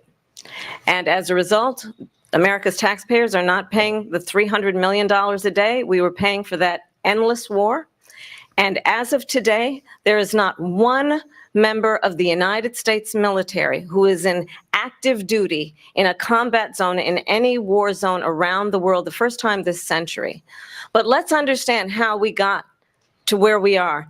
Donald Trump, when he was president, negotiated one of the weakest deals you can imagine. He calls himself a deal maker. Even his national security advisor said it was a weak, terrible deal. And here's how it went down. He bypassed the Afghan government. He negotiated directly with a terrorist organization called the Taliban. The negotiation involved the Taliban getting 5,000 Taliban terrorists released. And get this. And the president at the time invited the Taliban to Camp David, a place of storied significance for us as Americans, a place where we honor the importance of American diplomacy, where we invite and receive respected world leaders. And this former president, as president, invited them to Camp David because he does not, again, appreciate the role and responsibility of the President of the United States to be commander-in-chief with a level of respect. And this gets back to the point of how he has consistently disparaged and demeaned members of our military, fallen soldiers, and the work that we must do to uphold the strength and the respect of the United States of America around the world. Vice President Harris, thank you. President Trump, your response to her saying that you began the negotiations with the Taliban. So if you take a look at that period of time, the Taliban was killing our soldiers, a lot of them, with snipers. And I got involved with the Taliban because the Taliban was doing the killing. That's the fighting force within Afghanistan. They don't bother doing that because, they deal with the wrong people all the time. But I got involved. And Abdul is the head of the Taliban. He is still the head of the Taliban. And I told Abdul, don't do it anymore. You do it anymore, you're going to have problems. And he said, why do you send me a picture of my house? I said, you're going to have to figure that out, Abdul. And for 18 months, we had nobody killed.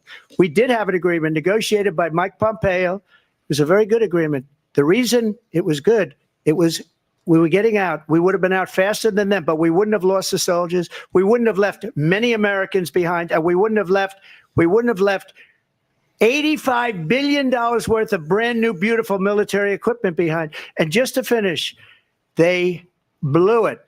The agreement said you have to do this, and they didn't do it. They didn't do it. The agreement was terminated by us because they didn't do what they were supposed to do. I want to move on. And these people did the worst withdrawal, and in my opinion, the most embarrassing moment in the history of our country. And by the way, that's why Russia attacked Ukraine, because they saw how incompetent she and her boss are. President Trump, thank you. I want to move on now to race and politics in this country. Mr. President, you recently said of Vice President Harris, quote, I didn't know she was black until a number of years ago when she happened to turn black, and now she wants to be known as black. I want to ask a bigger picture question here tonight. Why do you believe it's appropriate to weigh in on the racial identity of your opponent? I don't, and I don't care. I don't care what she is. I don't care. You make a big deal out of something. I couldn't care less. Whatever she wants to be is okay with me. But those were your words. So I don't know. I mean, all I can say is I read where she was not black, that she put out, and I'll say that. And then I read that she was black, and that's okay. Either one was okay with me. That's up to her. That's up to her. Vice President Harris, your thoughts on this? I think honestly, I think it's a tragedy that we have someone who wants to be president who has consistently, over the course of his career, attempted to use race to divide the American people. I do believe that the vast majority of us know that we have so much more in common than what separates us, and we don't want this kind of approach that is just constantly trying to divide us, and especially by race. And let's remember how Donald Trump started. He was land, he owned buildings, and he was investigated because he refused to rent property to black families. Let's remember, this is the same individual who took out a full-page ad in the New York Times calling for the execution of 5 young black and Latino boys who were innocent, the Central Park 5. Took out a full-page ad calling for their execution. This is the same individual who spread birther lies about the first black president of the United States. And I think the American people want better than that, want better than this, want someone who understands, as I do, I travel our country. We see in each other a friend. We see in each other a neighbor. We don't want a leader who is constantly trying to have Americans point their fingers at each other. I meet with people all the time who tell me, can we please just have discourse about how we're going to invest in the aspirations and the ambitions and the dreams of the American people? Knowing that regardless of people's color or the language their grandmother speaks, we all have the same dreams and aspirations and want a president who invests in those, not in hate and division. Vice President Harris, thank you. Lindsay? President Trump, this is now your 3rd time. This is the most divisive presidency in the history of our country. There's never been anything like it. They're destroying our country, and they come up with things like what she just said. going back many, many years, when a lot of people, including Mayor Bloomberg, agreed with me on the Central Park Five, they admitted, they said, they pled guilty. And I said, well, if they pled guilty, they badly hurt a person, killed a person ultimately. And if they pled guilty, then they pled, we're not guilty. But this is a person that has to stretch back years, 40, 50 years ago, because there's nothing now. I built one of the greatest economies in the history of the world, and I'm going to build it again. It's going to be bigger, better, and stronger. But they're destroying our economy. They have no idea what a good economy is. Their oil policies, every single policy. And remember this, she is Biden. You know, she's trying to get away from Biden. I don't know the gentleman, she says. She is Biden.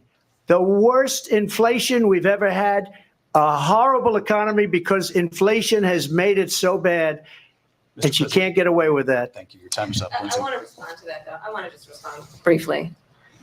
Clearly, I am not Joe Biden, and I am certainly not Donald Trump. And what I do offer is a new generation of leadership for our country, one who believes in what is possible, one who brings a sense of optimism about what we can do instead of always disparaging the American people. I believe in what we can do to strengthen our small businesses, which is why I have a plan. Let's talk about our plans and let's compare the plans. I have a plan to give startup businesses $50,000 tax deduction, to pursue their ambitions, their innovation, their ideas, their hard work. I have a plan, $6,000 for young families for the first year of your child's life, to help you in that most critical stage of your child's development. I have a plan that is about allowing people to be able to pursue what has been fleeting in terms of the American dream by offering a help with down payment of $25,000 down payment assistance for first-time home buyers. That's the kind of conversation, I believe, David, that people really want tonight, as opposed to a conversation that is constantly about belittling and name-calling. Let's turn the page. Vice President and move Harris, forward. thank you. Let's turn to policy. President Trump, we have to move on. President Trump. Let's turn to policy, please. She has a plan to defund the police. She has a plan to confiscate everybody's gun. President Trump, she has we do a have to plan move to on to not other allow issues. fracking in Pennsylvania or anywhere else. Okay. That's what her plan is until just recently. I just need to respond. President Trump, the former president has said something twice that I need to respond to. I'm sorry. We're going to move on, Vice President Harris. President Trump, this is now your third time running for president. You have long vowed to repeal and replace the Affordable Care Act, also known as Obamacare. You have failed to accomplish that. You now say you're going to keep Obamacare, quote, unless we can do something much better. Right. Last month, you said, quote, we're working on it. So tonight, 9 years after you first started running, do you have a plan? And can you tell us what it is? Obamacare was lousy health care, always was. It's not very good today. And what I said, that if we come up with something, and we are working on things, we're going to do it and we're going to replace it. But remember this. I inherited Obamacare because Democrats wouldn't change it. They wouldn't vote for it. They were unanimous. They wouldn't vote to change it. If they would have done that, we would have had a much better plan than Obamacare.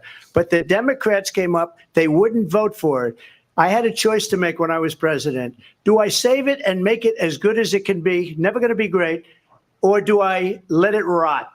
And I felt I had an obligation, even though politically it would have been good to just let it rot and let it go away.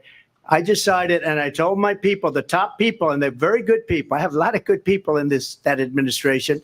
We read about the bad ones. We had some real bad ones, too, and so do they. They have really bad ones. The difference is they don't get rid of them. But let me just explain. I had a choice to make. Do I save it and make it as good as it can be, or do I let it rot? And I saved it. I did the right thing. But it's still never going to be great, and it's too expensive for people. And what we will do is we're looking at different plans. If we can come up with a plan that's going to cost our people, our population, less money and be better health care than Obamacare, then I would absolutely do it. But until then, I'd run it as good as it can be run. So just a yes or no, you still do not have a plan? I have concepts of a plan.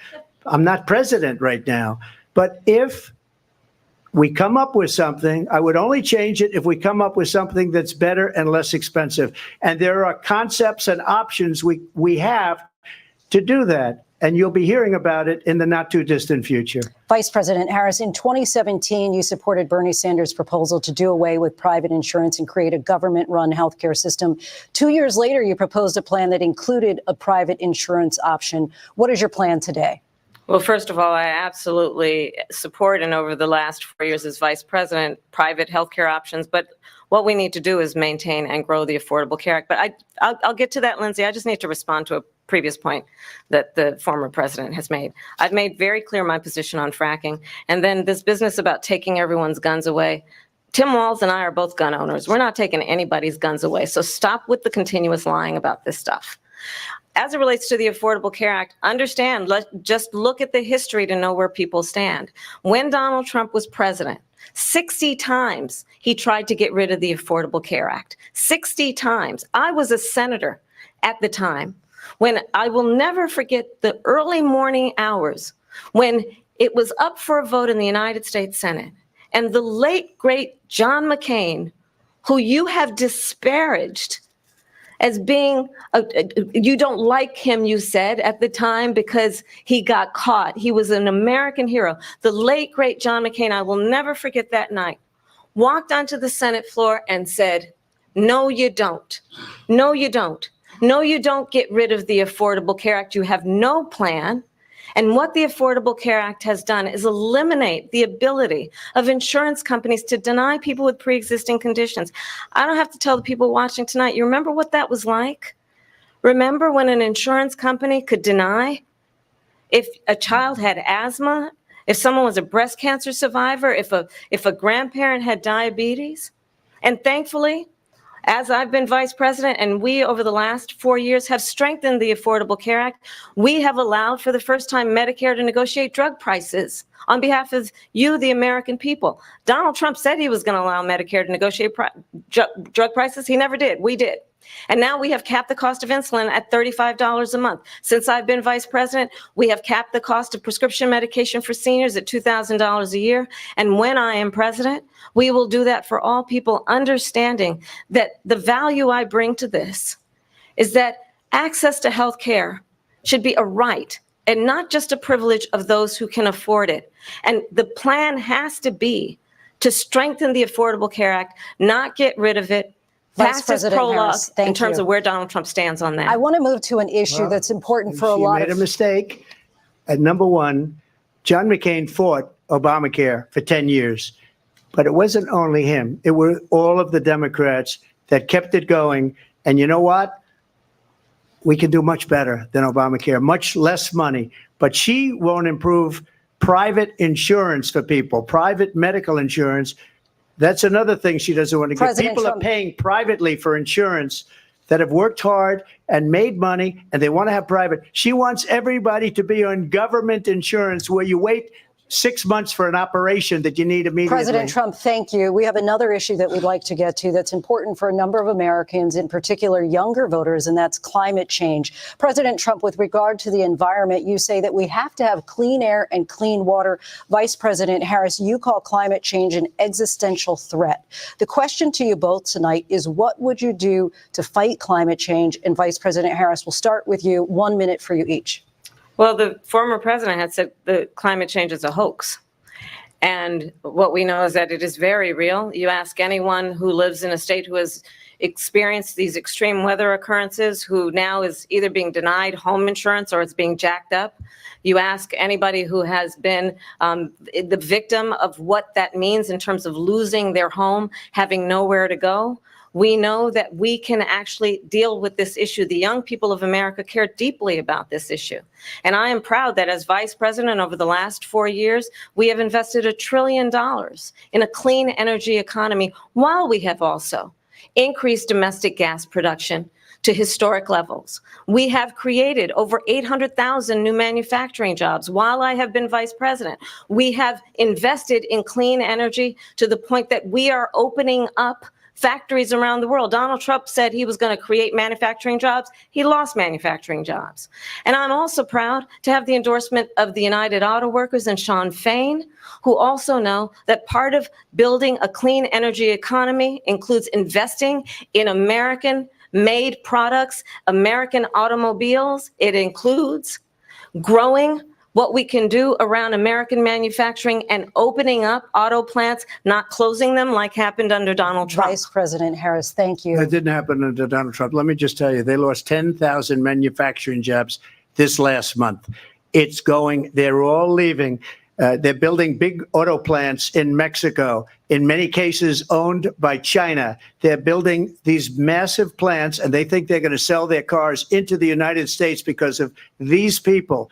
What they have given to China is unbelievable, but we're not going to let that. We'll put tariffs on those cars so they can't come into our country because they will kill the United Auto Workers and any auto worker, whether it's in Detroit or South Carolina or any other place.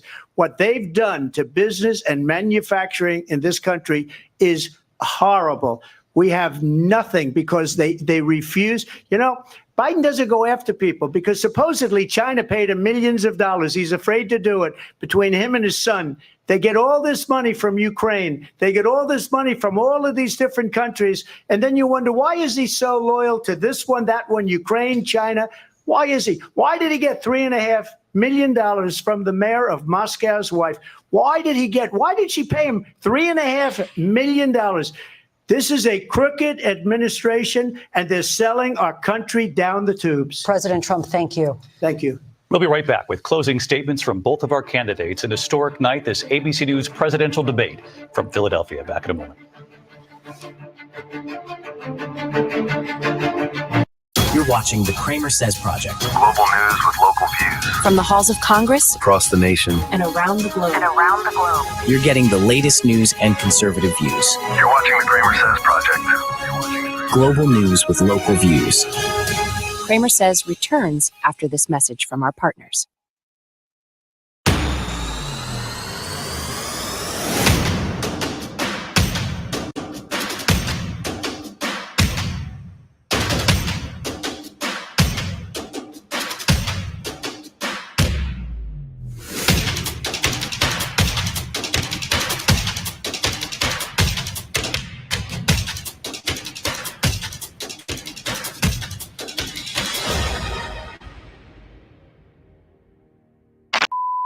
Learn how you can save up to 70% on your healthcare costs with just one click. Visit CramerSez.com/impact for complete details. That's CramerSez.com/impact.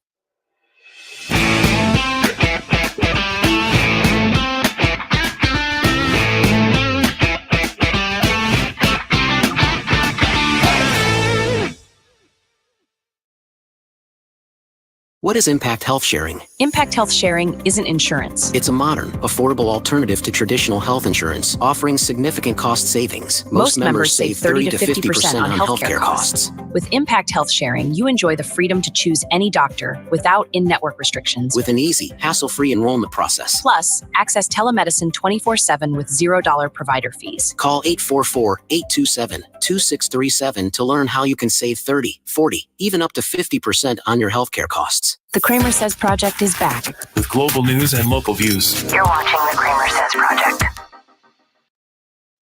And welcome back. We'll let this roll here until they get back for closing statements here.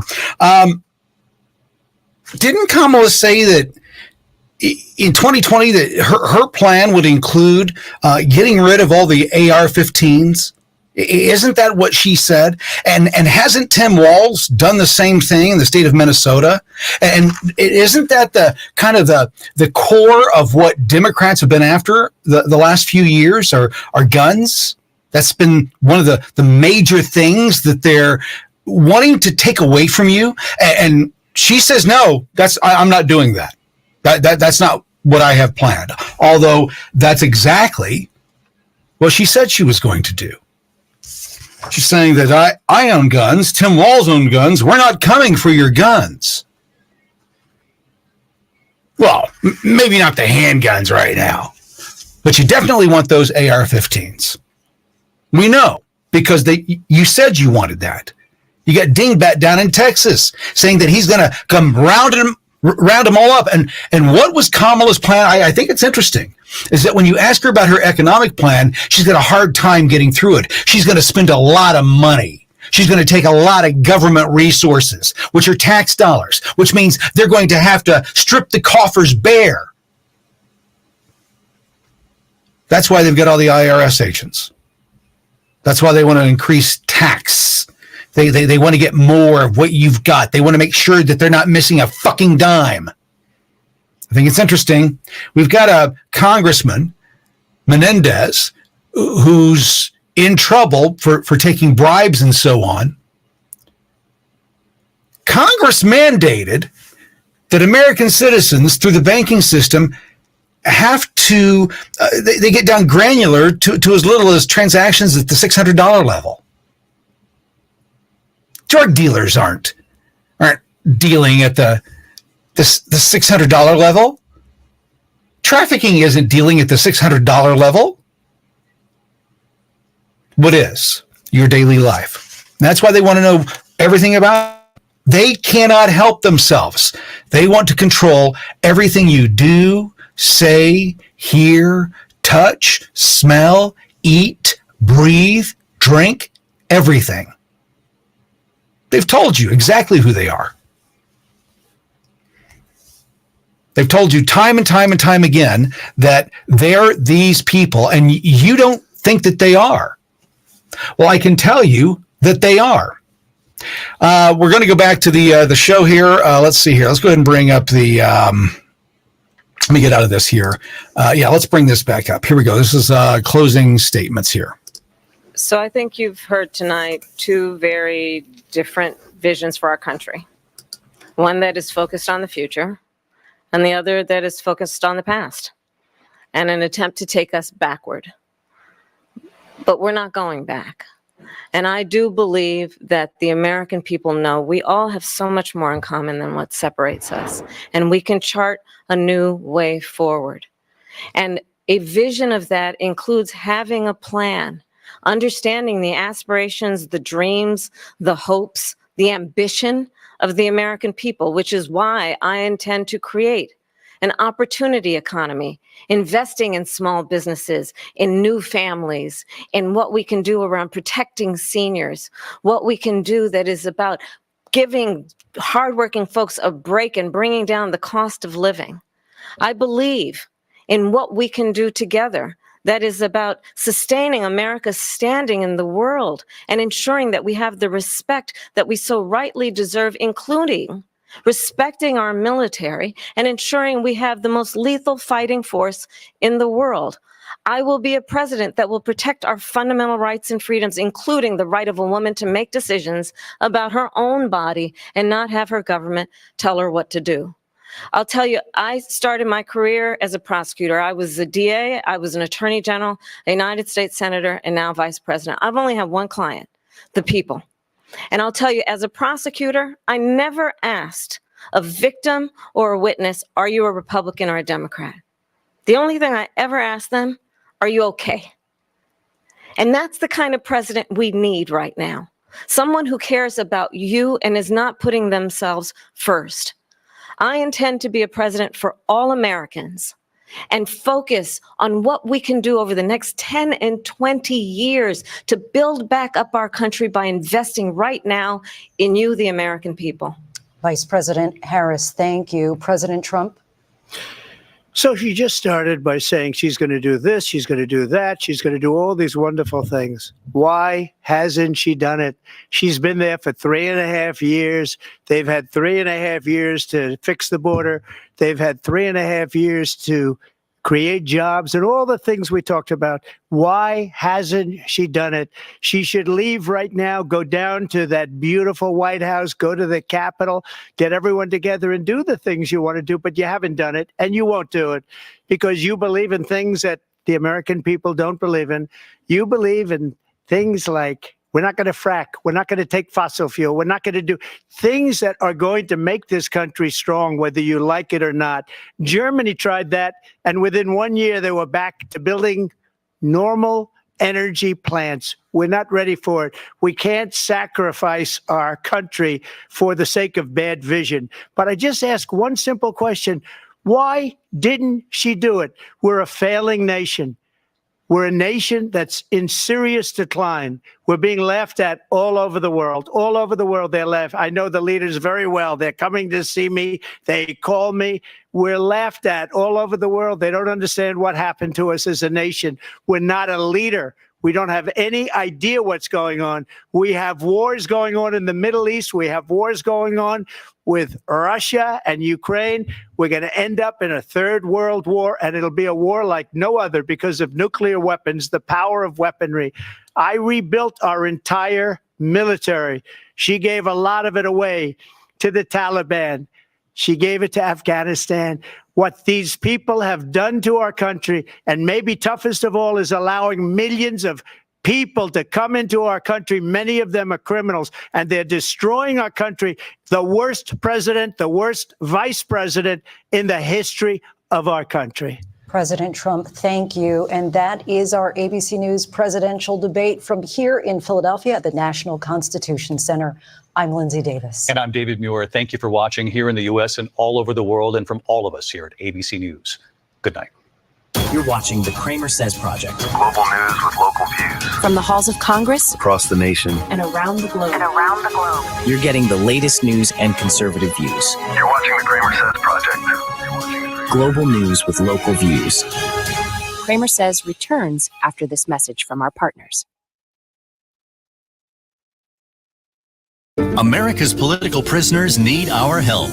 CramerSez is on a mission to raise $100,000 or more. Can you help? Join our mission today at CramerSez.shop. Why pay more for your health care? Impact Health Sharing is a not-for-profit organization, meaning more savings for you.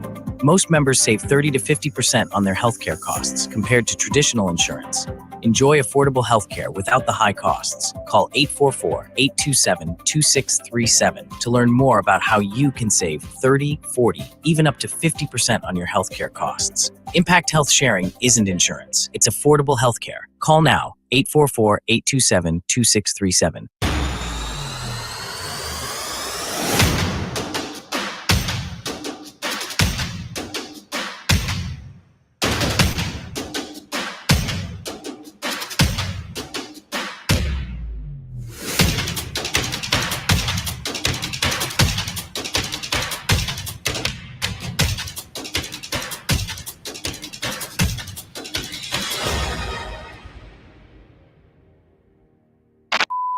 Learn how you can save up to 70% on your healthcare costs with just one click. Visit CramerSez.com/impact for complete details. That's CramerSez.com/impact. You're watching the CramerSez Project. You're watching CramerSez. Well, what did you think of that train wreck, huh? Yeah, it was everything I thought it would be. Kamala took the entire 90 minutes to just regurgitate everything that you hear on CNN or MSNBC. There was no difference. It was the convictions. It was the sexual innuendos. It was everything that they can throw. It's mud, folks. It's nothing more than mud.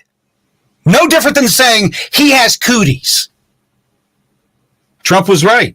He came in and what he said was, he says, everything that's happened is because you're going after your political opponent. Said that right at the beginning. It's important, folks, to understand that Biden and Harris own everything that's going on. The border, the economy, fentanyl, everything that's going on in our nation right now, everything lies at their feet. That's where the buck stops. Doesn't stop with Trump. I don't know how you were doing in 2019, 2020. I know how I was doing, and I ain't doing that good right now. I was making close to $700,000 a year. $700,000 a year. This year, I'm going to be lucky if I crack 5,000. The Biden economy is hurting everyone. They want you to believe two things. They want you to believe that they're doing everything that they can to stop this shit, and they bear no responsibility. But they're going to turn around and tell you that they're going to fix it. You can't have it both ways, motherfucker. At some point, you've got to start using your goddamn brain. Trump said it. You're in office right now. Why aren't you doing all of these wonderful things? Why are you making people wait another year, 2 years, 3 years, 4 years, 5 years? By the way, tonight, it was interesting to me that Kamala made the claim again that her goal is that her administration wants to build 3 million homes over the 4-year period. So she's claiming she wants to build 3 million homes over 4 years. Now, let me explain what this would take to make that happen. Okay? The math on that isn't quite mathing, because what it says is that we need about 2,900 homes a day being built to meet that goal. Now, we currently have somewhere in the ballpark about 4,000 homes a day being built, so we're going to have to double the home building that we have to have done in this nation to maintain housing. I mean, if you don't maintain, if all the builders just go build Kamala stuff and they get all of it done, then it didn't solve the problem, did it? But she says she's going to build these 3 million affordable homes. That's 2,900 homes a day, folks, from day one. Now, we've equated in that it's a 5-day work week. We're not working people overtime to get these houses up, right? But you're working a regular work day. Think about that. If they can't math the math, then you can't believe the promise, because the math don't math. And that's what I've noticed, is that one of the things the Republicans don't do a very good job at is being the narcissist, the passive aggressive. They're not very good at being passive aggressive. Kamala is. Democrats are very good at it. Liberals are very good at being passive aggressive. But conservatives are generally, for lack of a better term, just more common sense and go, well, it doesn't make much sense. I'm not doing it that way. Nope. And they don't get caught up into all the feels and all that kind of shit. Well, anyway. We have to tie them on a continual basis back to what's going on right now. And what's been changed by has been unchained. I think it's interesting that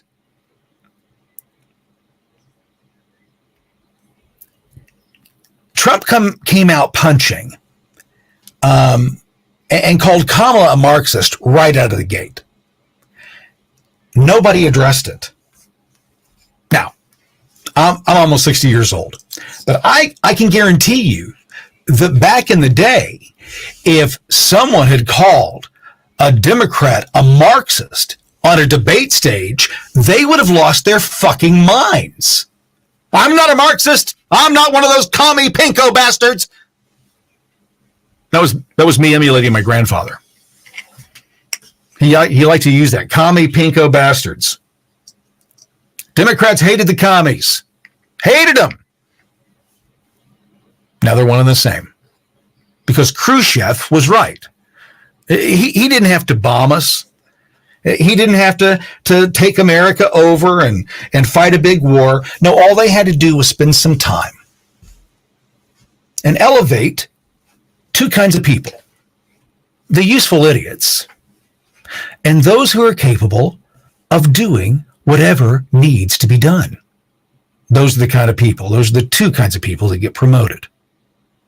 The useful idiots, they're a lackey. They can always be thrown to the curb. But they'll do anything you say. And they'll believe anything you say.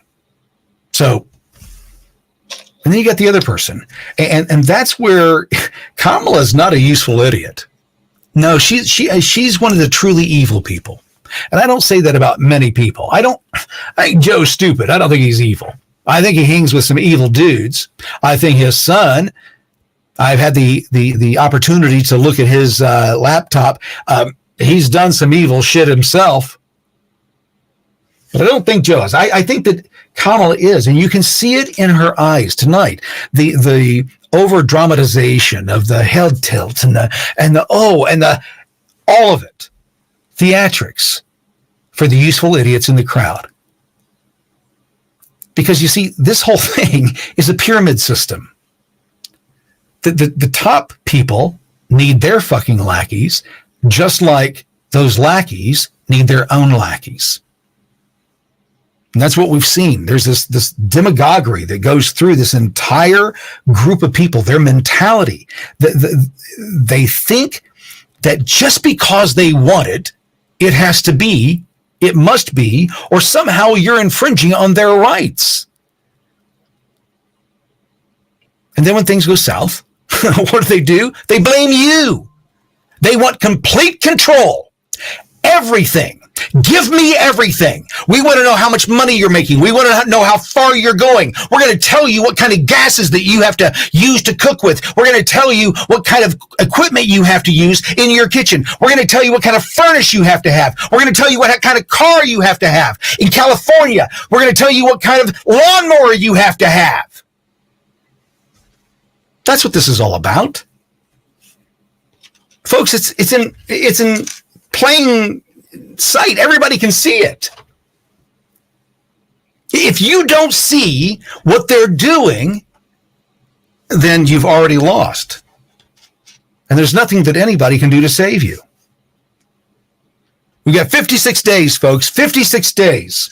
And what we've got to keep doing is turning around and putting everything that's happening in this nation, from the dogs and cats being eaten by the illegals. Oh, that's just a myth. Okay, well, why are the dudes that ain't from here carrying a duck down the road? And by the way, not a duck. It was a Canadian goose. I don't know where you're from, but where I'm from, you kill one of those things, you get in a lot of trouble. So I've never killed one. I've wanted to a couple times. But they've got one of those wrangled up, a couple of those wrangled up, just carrying them down the street. What about the guy cooking the rats on the streets of New York?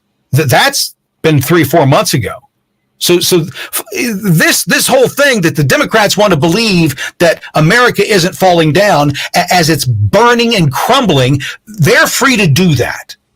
It's America. They can do whatever they want, but they can't impose their bullshit on me. Because we have to stop this shit. They can't impose this bullshit on you anymore. As long as you raise your voice. We've got 56 days to do that. Now, a lot of people I've said, I don't think they're going to allow Trump to be president. Brett Weinstein is saying the exact same thing. There's some other people, some big names saying the exact same thing. I've been saying it for 2 years. Why? Because these people cannot allow themselves to be judged. They can't allow themselves to be put under the microscope. They can't allow themselves to be indicted. They can't allow themselves for their lives to be opened up. Look, we got Menendez over here, the little munchkin. Look at what he's into. And he's not even one of the big guys. He's one of the little minions off to the side. He's a lackey. Menendez doesn't do anything. He's a guaranteed vote. They don't need him. He has no authority, no power.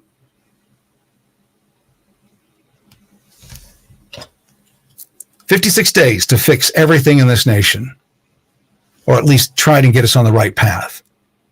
You've got to go vote. You've got to get your friends to go vote. If you can do ballot harvesting in your area, get together with the Trump campaign in your state, and they will help you figure out what you need to do to make that happen. Folks, we need to win this. We need to win it for one reason. Not for what Kamala is saying she's going to do. I'm not concerned about that. Those are all pipe dreams. That's what she's telling. Those are the what did my dad used to say? He goes, those are the fairy dust and rainbow farts people that they just spew bullshit and expect you to believe it. And you're all caught up in, them being your muse, and you're distracted by everything that's going on, and you don't catch the fact that Kamala says she's going to build all these homes. It's mathematically impossible. 2,900 homes a day? But you got to listen to what they're saying. You got to listen to what they're saying and pick it apart. Because what they'll do is they'll tell you that they're going to do one thing and then they do another. And then they'll tell you they're not going to do something and then they'll go do that exact thing. What I was saying was that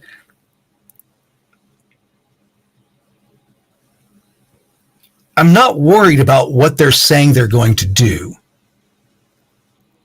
I want to remind you of what they said they were going to do when they didn't have power the first time, when they didn't have it to lose. What were they saying the last time? And when they were running for their offices independently, Kamala Harris was saying that she thinks that you should lose the right to your AR-15. That doesn't sound like something that someone who swore an oath to uphold the Constitution and defend my rights, it doesn't sound like somebody who's running for president of that nation, it doesn't sound like something that they should say. That I think that there's certain guns that the government will dictate on what people can use. That's what I think. That's her interpretation of shall not be infringed. She said what she's going to do. She said, if you give me power, if you make me the president, and now that it's really possibly going to happen. By the way, when she said that, she could say all that crazy shit. Do you know why? Because she was polling at 1%, less than 1%. So she could be left of Bernie Sanders. She could afford to be. She was never going to be president. She was Willie Brown's side piece. She sucked her way to the top, folks. They want to keep denying that, but they can't deny the fact. And the fact is that she is who she is, and they can't get away from her. She's almost as toxic as Joe Biden is right now. By the way, where's he? Where did he go? All of a sudden, poof, he's gone. We don't hear anything from Joe anymore. Been on vacation a couple of weeks. Okay, well, he's back in the office. What's he doing? Is he working on that Ukraine war? Is he trying to get it stopped? Hasn't called Putin in 2 years. They haven't had a conversation. Must not want that war stopped very. You see, if I wanted the war stopped, I'd be calling every day. Hey, Putin, Zelensky, come on, guys, get your shit together. We're tired of doing this. Figure it out. Or we'll figure it out for you. That's kind of what you do in those situations, because we have the upper hand. Our economy is bigger. As bad as it is, it's still bigger than Russia's.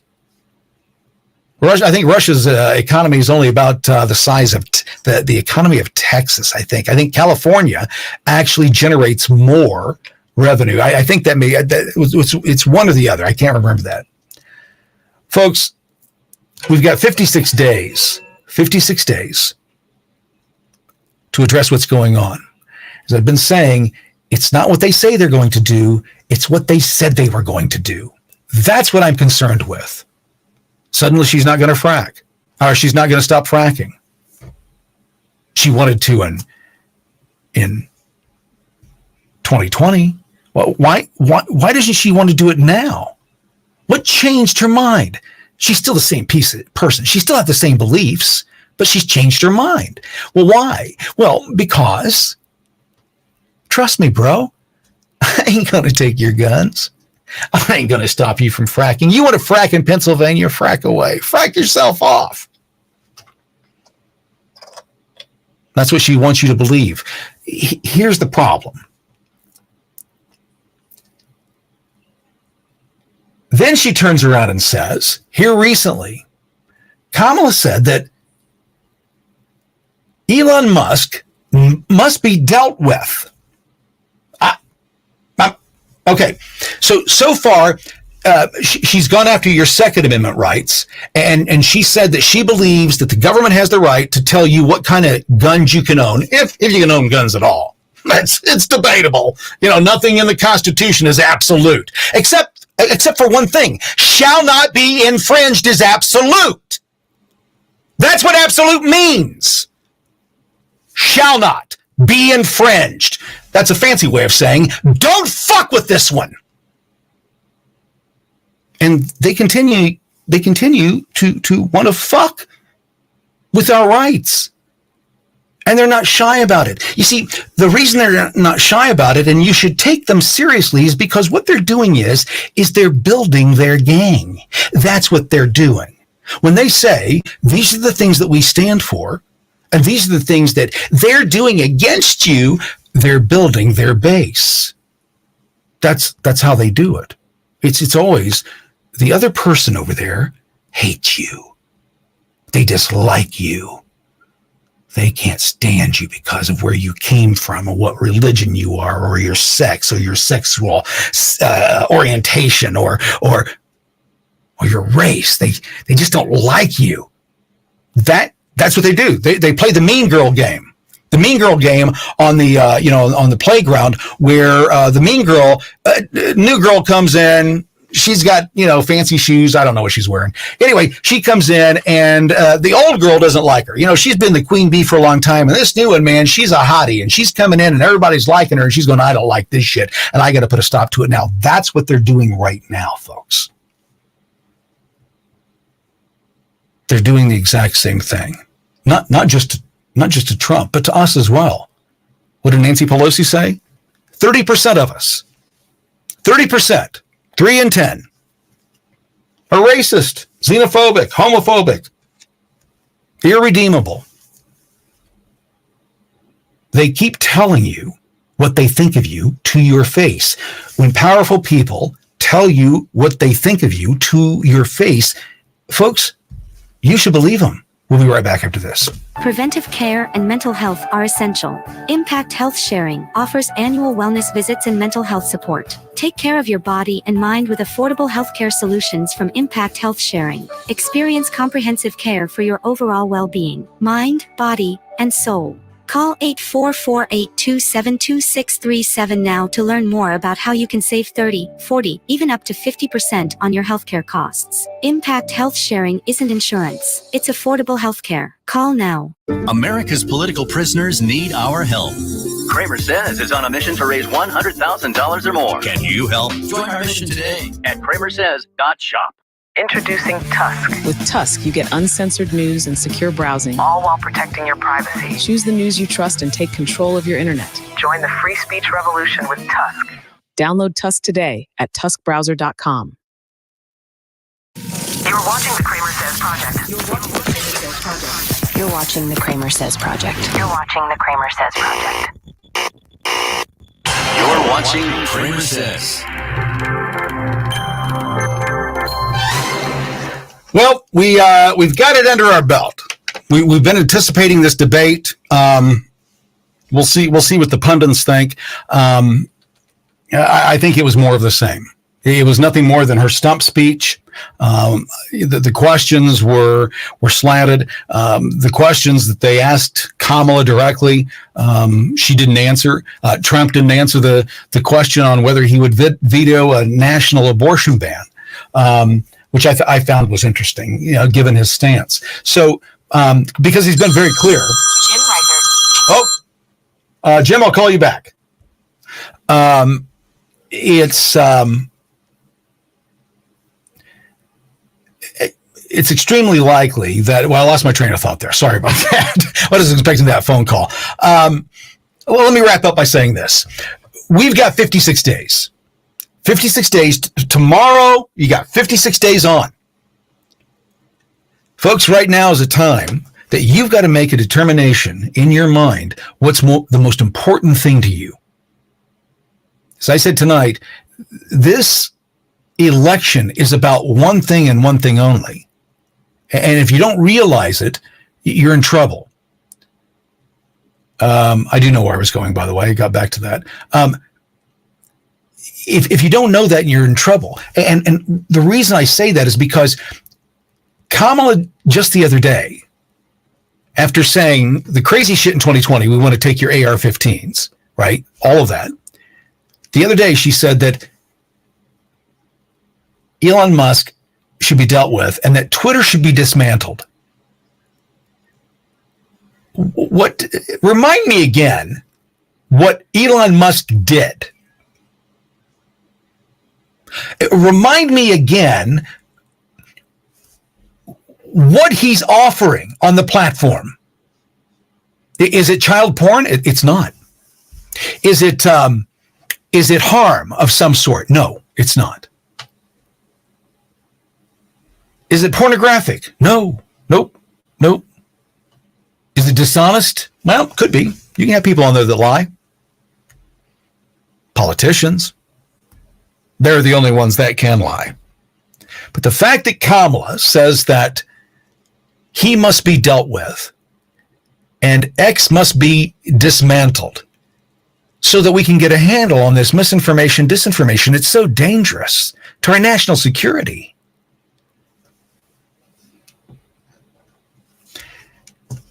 How is me saying I have a problem with this?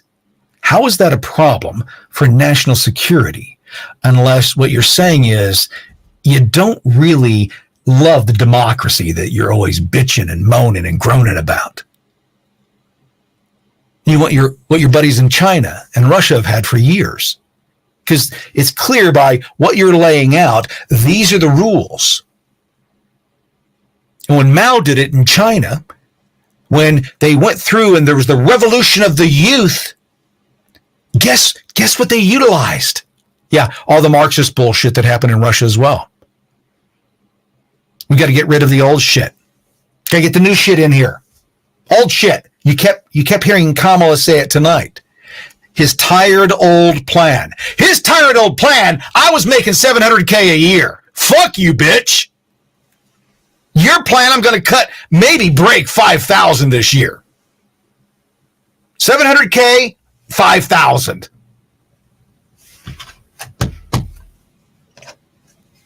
You got 56 days, folks. I hope to God that what I fear most doesn't happen. And we've already seen an attempt on Trump's life. I expect it's only going to get worse. They're getting desperate. We've got Hunter Biden deciding that he's not going to go through the trial. Well, we know why he's not going through the trial. He wasn't to save face or do anything else. They wanted to play shenanigans with the courts. It's because they couldn't have conversation going on with what was happening with his money, where his money was coming from. They couldn't open that up in court because it would open daddy up. I've seen the laptop, Hunter. A lot of us have. It's all there, and I mean we can see exactly what you guys were doing. 56 days. The thing that they won't do is they won't allow that to be investigated. That's what I fear most. And that's why they've got to get a wrangle. They got to get a hand on two things: your guns and your ability to speak. First and Second Amendment. This election is about the first. We lose our right to speech. We lose our right to bitch about losing our guns. If you lose the right to speech, to speak freely, to not be censored because somebody doesn't like what you had to say, or they don't believe your lie, they believe that guy's lie. The government has no place in that. And the fact that Kamala and her ilk, Wall said the exact same thing. There's no protection on the First Amendment. Believe them, folks. When powerful people tell you who they are, believe them. We'll see you next time. Thank you for watching Kramer Says Live. This concludes this broadcast. Please follow, like, and subscribe to be notified the next time The Kramer Says Project goes live.